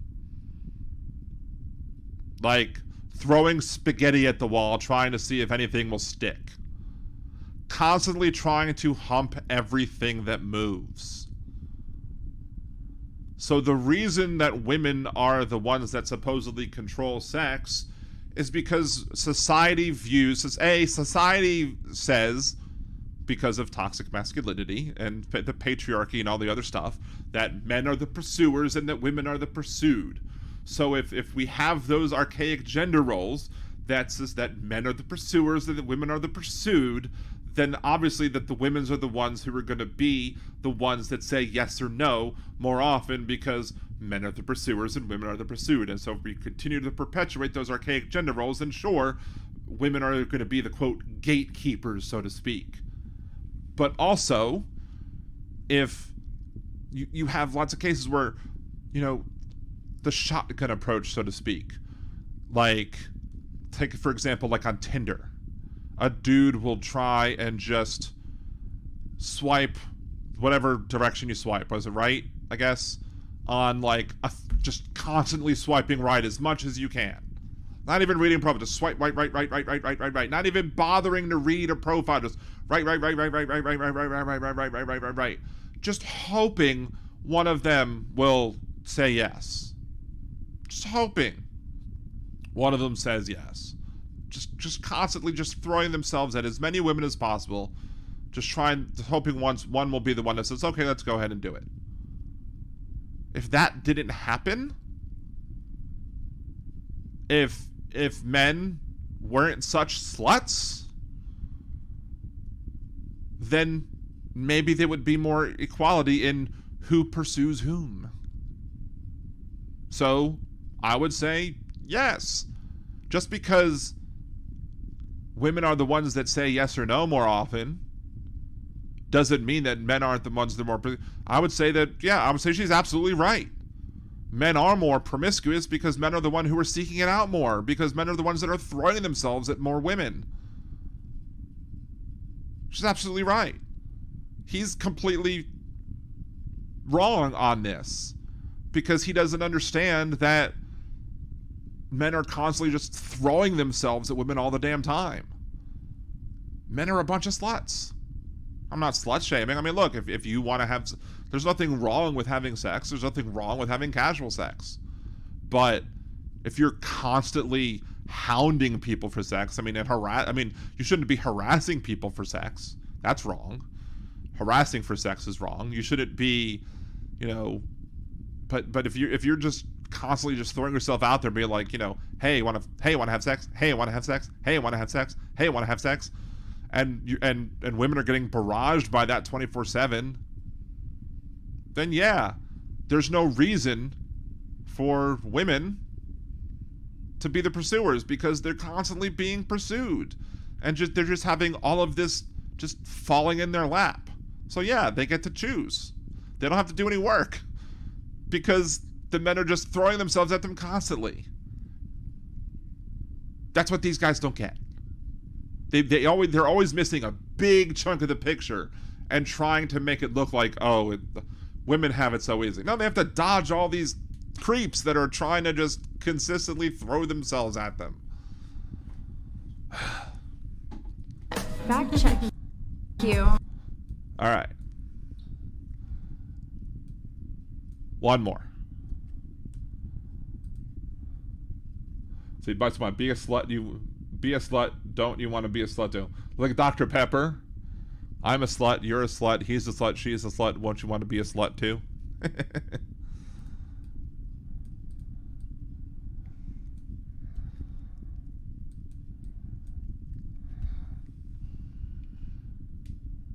Bicycle Mike, I grew up thinking you had to get a woman drunk. Boy, I found out quick that drunk women don't. And that's bad too, because drunk women can't consent neither. You don't. I mean, unless you have a Jimmy Buffett. Speaking of Jimmy Buffett, unless you have a Jimmy Buffett arrangement, you shouldn't be having sex while drunk. Brian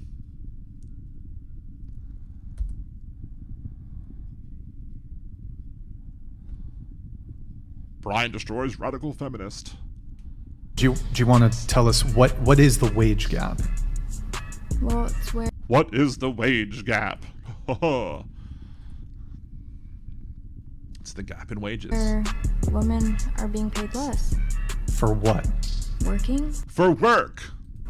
First off, it's been illegal to pay women less for the same job since 1963. Just because it's illegal to pay women less for the same job doesn't mean bosses haven't been trying to do it. I mean, Lily Ledbetter versus Goodyear Tire happened. And the only reason that she lost her suit is because you had an activist conservative Supreme Court, ruling by Alito, who is the king of horrible rulings on the Supreme Court, decided that people had to be psychic in order to determine that they were being paid an unfair wage. And we're just going to ignore the 90 seconds thing on Blog Talk Radio because we're just going to continue going on. So, but yeah, Alito decided that in order for you to bring a lawsuit against your employer for paying you a discriminatory wage, that you have to be psychic on the first point that they paid you an unfair wage, even though, as RBG pointed out in her dissent, there was already a time and a ruling in a previous Supreme Court precedent that said that each payment of a discriminatory wage reset the clock. But Alito didn't care about that previous Supreme Court precedent. Stare decisis be damned.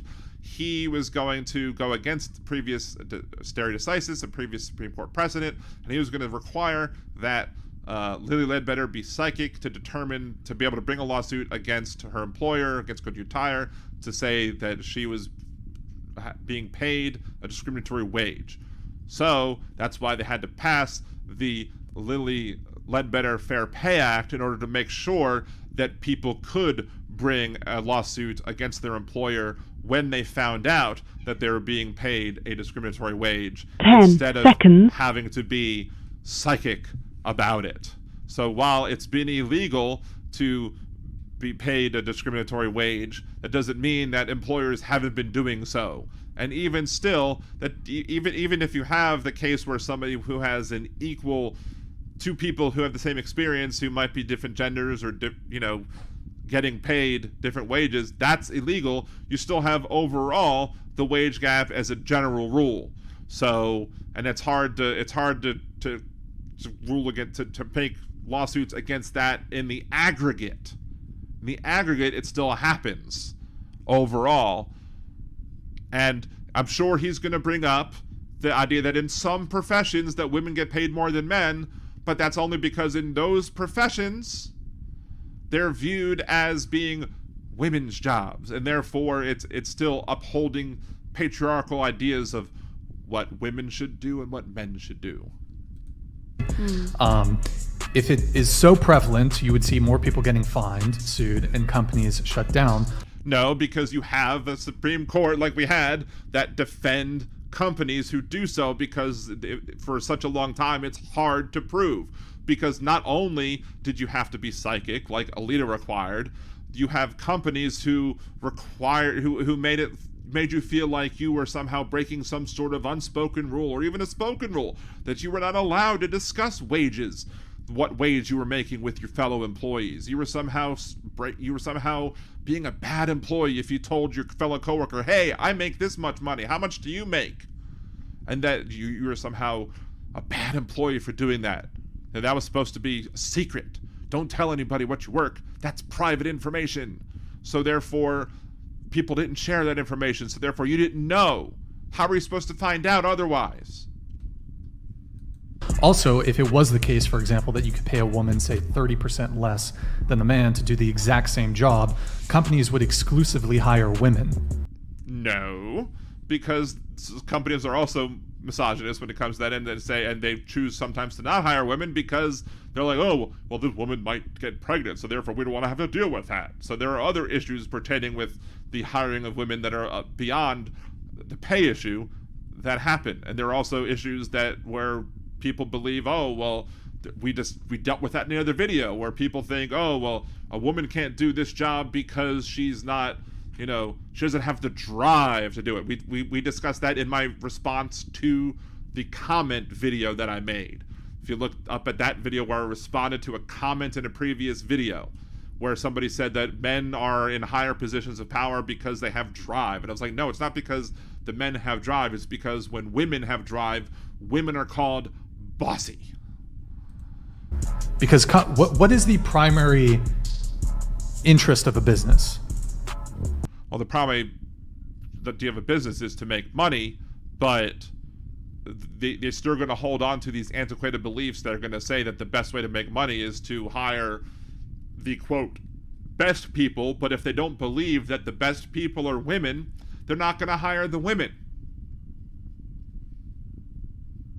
So, if they hold these sexist views that the women aren't the best people, then they're not going to hire the best people. And if they feel that the best people aren't women, but they still hire the woman because they feel like they have to hire the woman, they're going to hire the woman for less money because they feel they can get away with it for some reason. Money. So, as a business owner or as a corporation, if you can save 30% by switching to Geico, on employment by hiring women only, then you would do it. Do you want? And I've just explained for many reasons why Brian is again wrong about this issue. So, anyway, that is the end of these response videos. I think I've done enough response videos. Let's go up to respond to some of these. Maybe these dudes are younger and it's just a weird cultural thing. I don't get it as all being able to not being able to get laid. Well, I mean, look, Putin. Like I'll say this when it comes to as I got heavier and as I got older, my ability to date, which included my ability to find sex partners casually or not, increased. I got more confident in myself, which enabled me to find more sex partners. It's easy as that. It's there are people I've known, friends who are very frustrated who just about being able to not being able to find a relationship, not being able to find any sort of physical release with anybody, and it's frustrating. I know it's frustrating, and that's what these people are targeting. Those men who are frustrated because they're having such problems. But a lot of these people are having such problems because they're socially inept, and so they make easy marks for these types of people. They become easy marks because they're upset, they're lonely, they're sad, and then it's much easier to blame other people than it is to do some self-introspection and be able to say, oh, well, maybe I'm not getting dates because of something that I'm doing. Maybe I'm not getting dates because of the way I'm behaving. Maybe I'm not getting dates because of, I'm not grooming myself well enough. Maybe I'm not taking care of myself well enough. I mean, sometimes people let themselves go and get a little lazy. Like, yesterday. I don't know if you noticed yesterday, but my goatee was a little disheveled. I didn't have my full everything shaved, but today, because I was going to go, see people out in public, I decided that it was a good idea to, clean up a little bit. So I made sure to clean up a little bit. And that's what you do. You make sure to, but some of these people, you'll sometimes hear people derogatorily be referred to as neckbeards, or, they won't take care of themselves. They'll let everything just kind of blah, or they won't take a shower every day. They won't take a shower before they go out, and they'll look slovenly and blah. And even you don't have to be thin to dress nice and look nice. And then, they'll complain when, the people just look at them and be like, and are not wanting to be seen near them. And then they'll be like, well, women won't talk to me. They won't talk to you because you made yourself look like a schlub. To Putin, I guess that's what sticks out, the lack of self-awareness and introspection, blaming the women for their shortcomings. Exactly. So yeah, and so their unwillingness to look upon themselves, and then you have these people like Myron from the Fresh and Fit, Brian from the whatever podcast, who are willing to who are not necessarily monopolizing, but are manipulating the situation. They're taking advantage of the situation by saying these things. Like, there was a time when I, there are a lot of things that men think that, I'll be honest, a lot of men will think things, I think, independently of other men. That I think it's natural for dudes to come up with thoughts that other dudes come up with just by themselves. Like the whole, hey, why don't you smile? I never once heard anybody else tell another woman, hey, why don't you smile? Or, I never heard that happen before. But when I was in college, I thought, hey, that might be a nice way to talk to somebody. To say, hey, I'd love to see you smile. And so I did. And I did that. And then I actually heard one of my other people that I knew do the same thing. And I'm like, well, that's kind of weird that he also does that. And then later on, I learned how shitty that is and how it's ridiculous. And how that's a thing that a lot of guys do, and that it's not a good thing to do.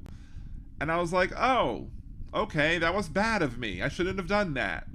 Because people have the right to not smile, and you don't have the right to tell them to smile, and sometimes people are having a crappy day and they don't want to smile, and it's none of your business why they're not smiling, so shut up about it. Like, and there are other things that guys, I once had the thought, man, it's so much easier for women to get laid than men. Like, I had that thought too. It's so much easier for women to get laid than men. And then I told my best friend, who happened to be a woman at the time, and she was like, yeah, but that just because it's easier doesn't mean we want it.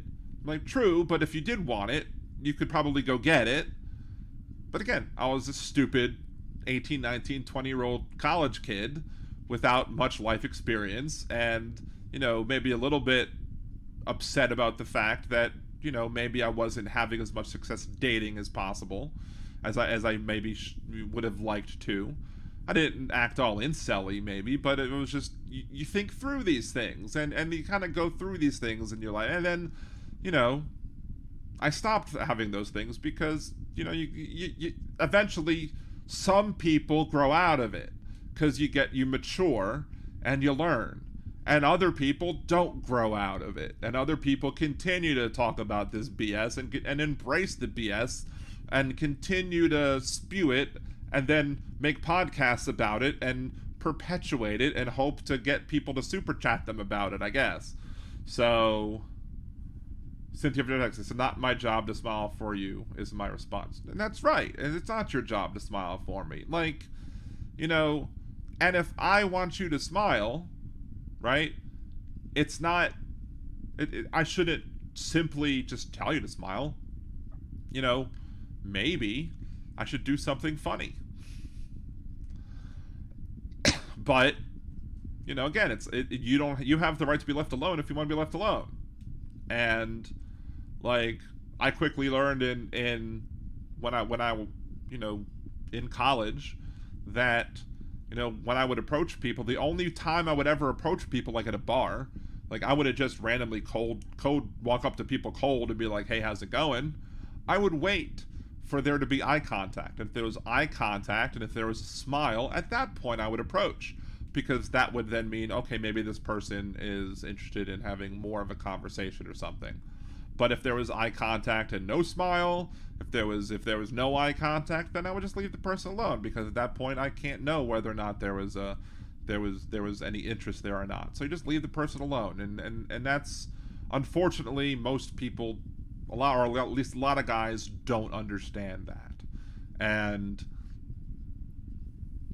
when you learn those sort of things independently, you know, maybe that's why my social life got better. And because also I learned how to have more confidence.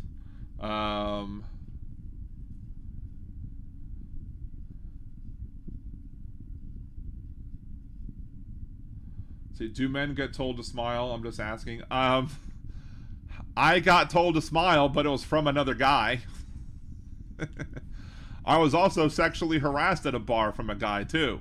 I was in a bar, and I was right across the street from my apartment, and I was just wanted to have a couple drinks and just sit there and blah. I was feeling blah, and I was just, you know, just enjoying just having a few drinks, and this guy came up to me and started hitting on me and wouldn't leave me alone, and I had no interest in him, and it was, I've told people that story, and they're like, well, welcome to womanhood for a day. And I was like, well, I didn't want to say it, but, you know, maybe that's true. I don't remember if there's ever been a time where a woman has told me to smile unironically. Like, I think maybe they told me to do it in a funny way, like, hey, why don't you smile? Like, you know, trying to be silly. But yeah, like, there's been a couple of times where I've been in situations where I've been in the situation where, like, I was, one time when I was an Uber driver, I was sexually harassed by a female passenger of mine, and she crossed the line, and not too far of a line, but a line was crossed. Like, it wasn't a Bobert line. I'll just put it that way. She did not Bobert me. Like, that wasn't done. But she did say some graphic things. She did touch, that she wasn't supposed to do any sort of touching, and she did do some touching. And it's very well possible that the only reason she was doing it was because she was trying to get me to come in the house so they could mug me, because there was a situation a few weeks later where a couple did entice somebody to come back into their house for a threesome, and then they mugged the guy. Now, they didn't tell me that I was coming back into the house to be mugged, but, you know, or coming back for the house for the threesome, but she was trying to entice me to come back into the house, and I was just like, no, I didn't. Obviously, I was like, look, you know, I would tell the people, look, there's 2 strikes against you. A, she was drunk and or high, and B, I'm married. And C, you know, it's against Uber rules. So, but Putin says, though, people grow up and the path there can be awkward. But unfortunately, there are people who don't grow up. And that's the target of these people in these podcasts. And hopefully, maybe maybe I can get a few of these people to come along and be like, hey, these people are misleading me. These people are selling me a bill of goods. These people are not being genuine articles. These people are snake oil salesmen. Or maybe I can get people before they even get to the Fresh and Fit podcast. Maybe I'll be inserted into their timelines and I'll be able to counteract what they're hearing from the other side. Maybe. Who knows? Maybe not. I don't know. But it's worth a shot. Because I don't necessarily believe that all people are lost causes. Because we shouldn't give up on all people. There are some people who may very well be lost causes, but I don't think all people are lost causes. And that's why I debate conservatives on the show.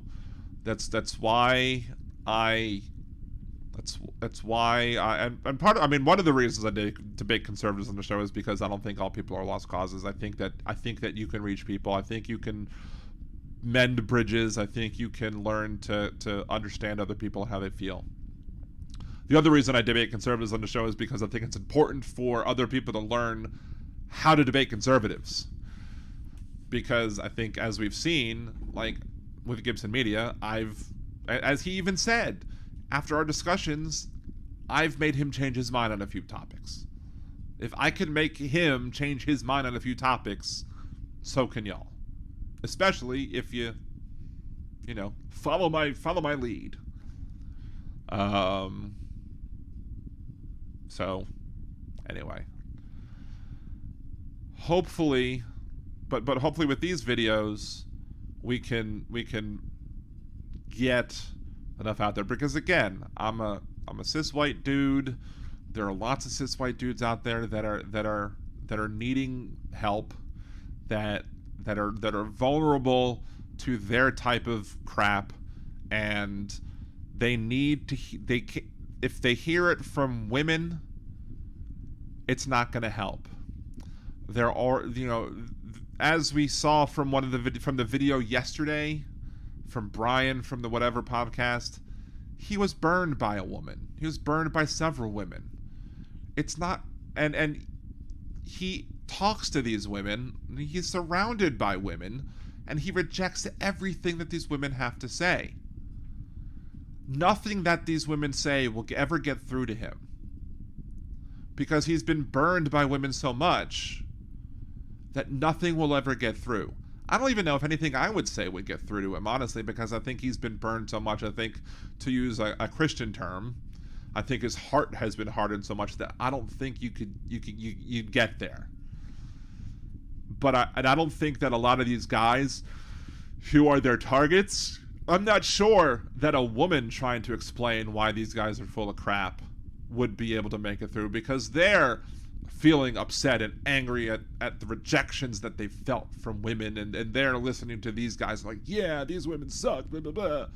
But maybe if they hear it from a guy, maybe if they hear it from somebody like me, somebody who clearly isn't, a perfect specimen of a chiseled man, somebody who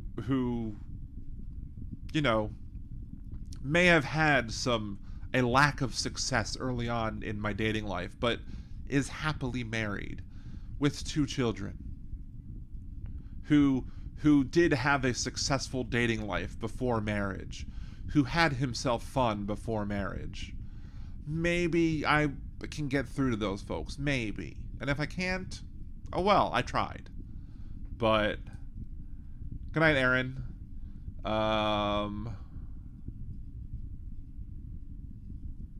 And look, Kimchi, I'll also do my fair share of derision. Don't get me wrong.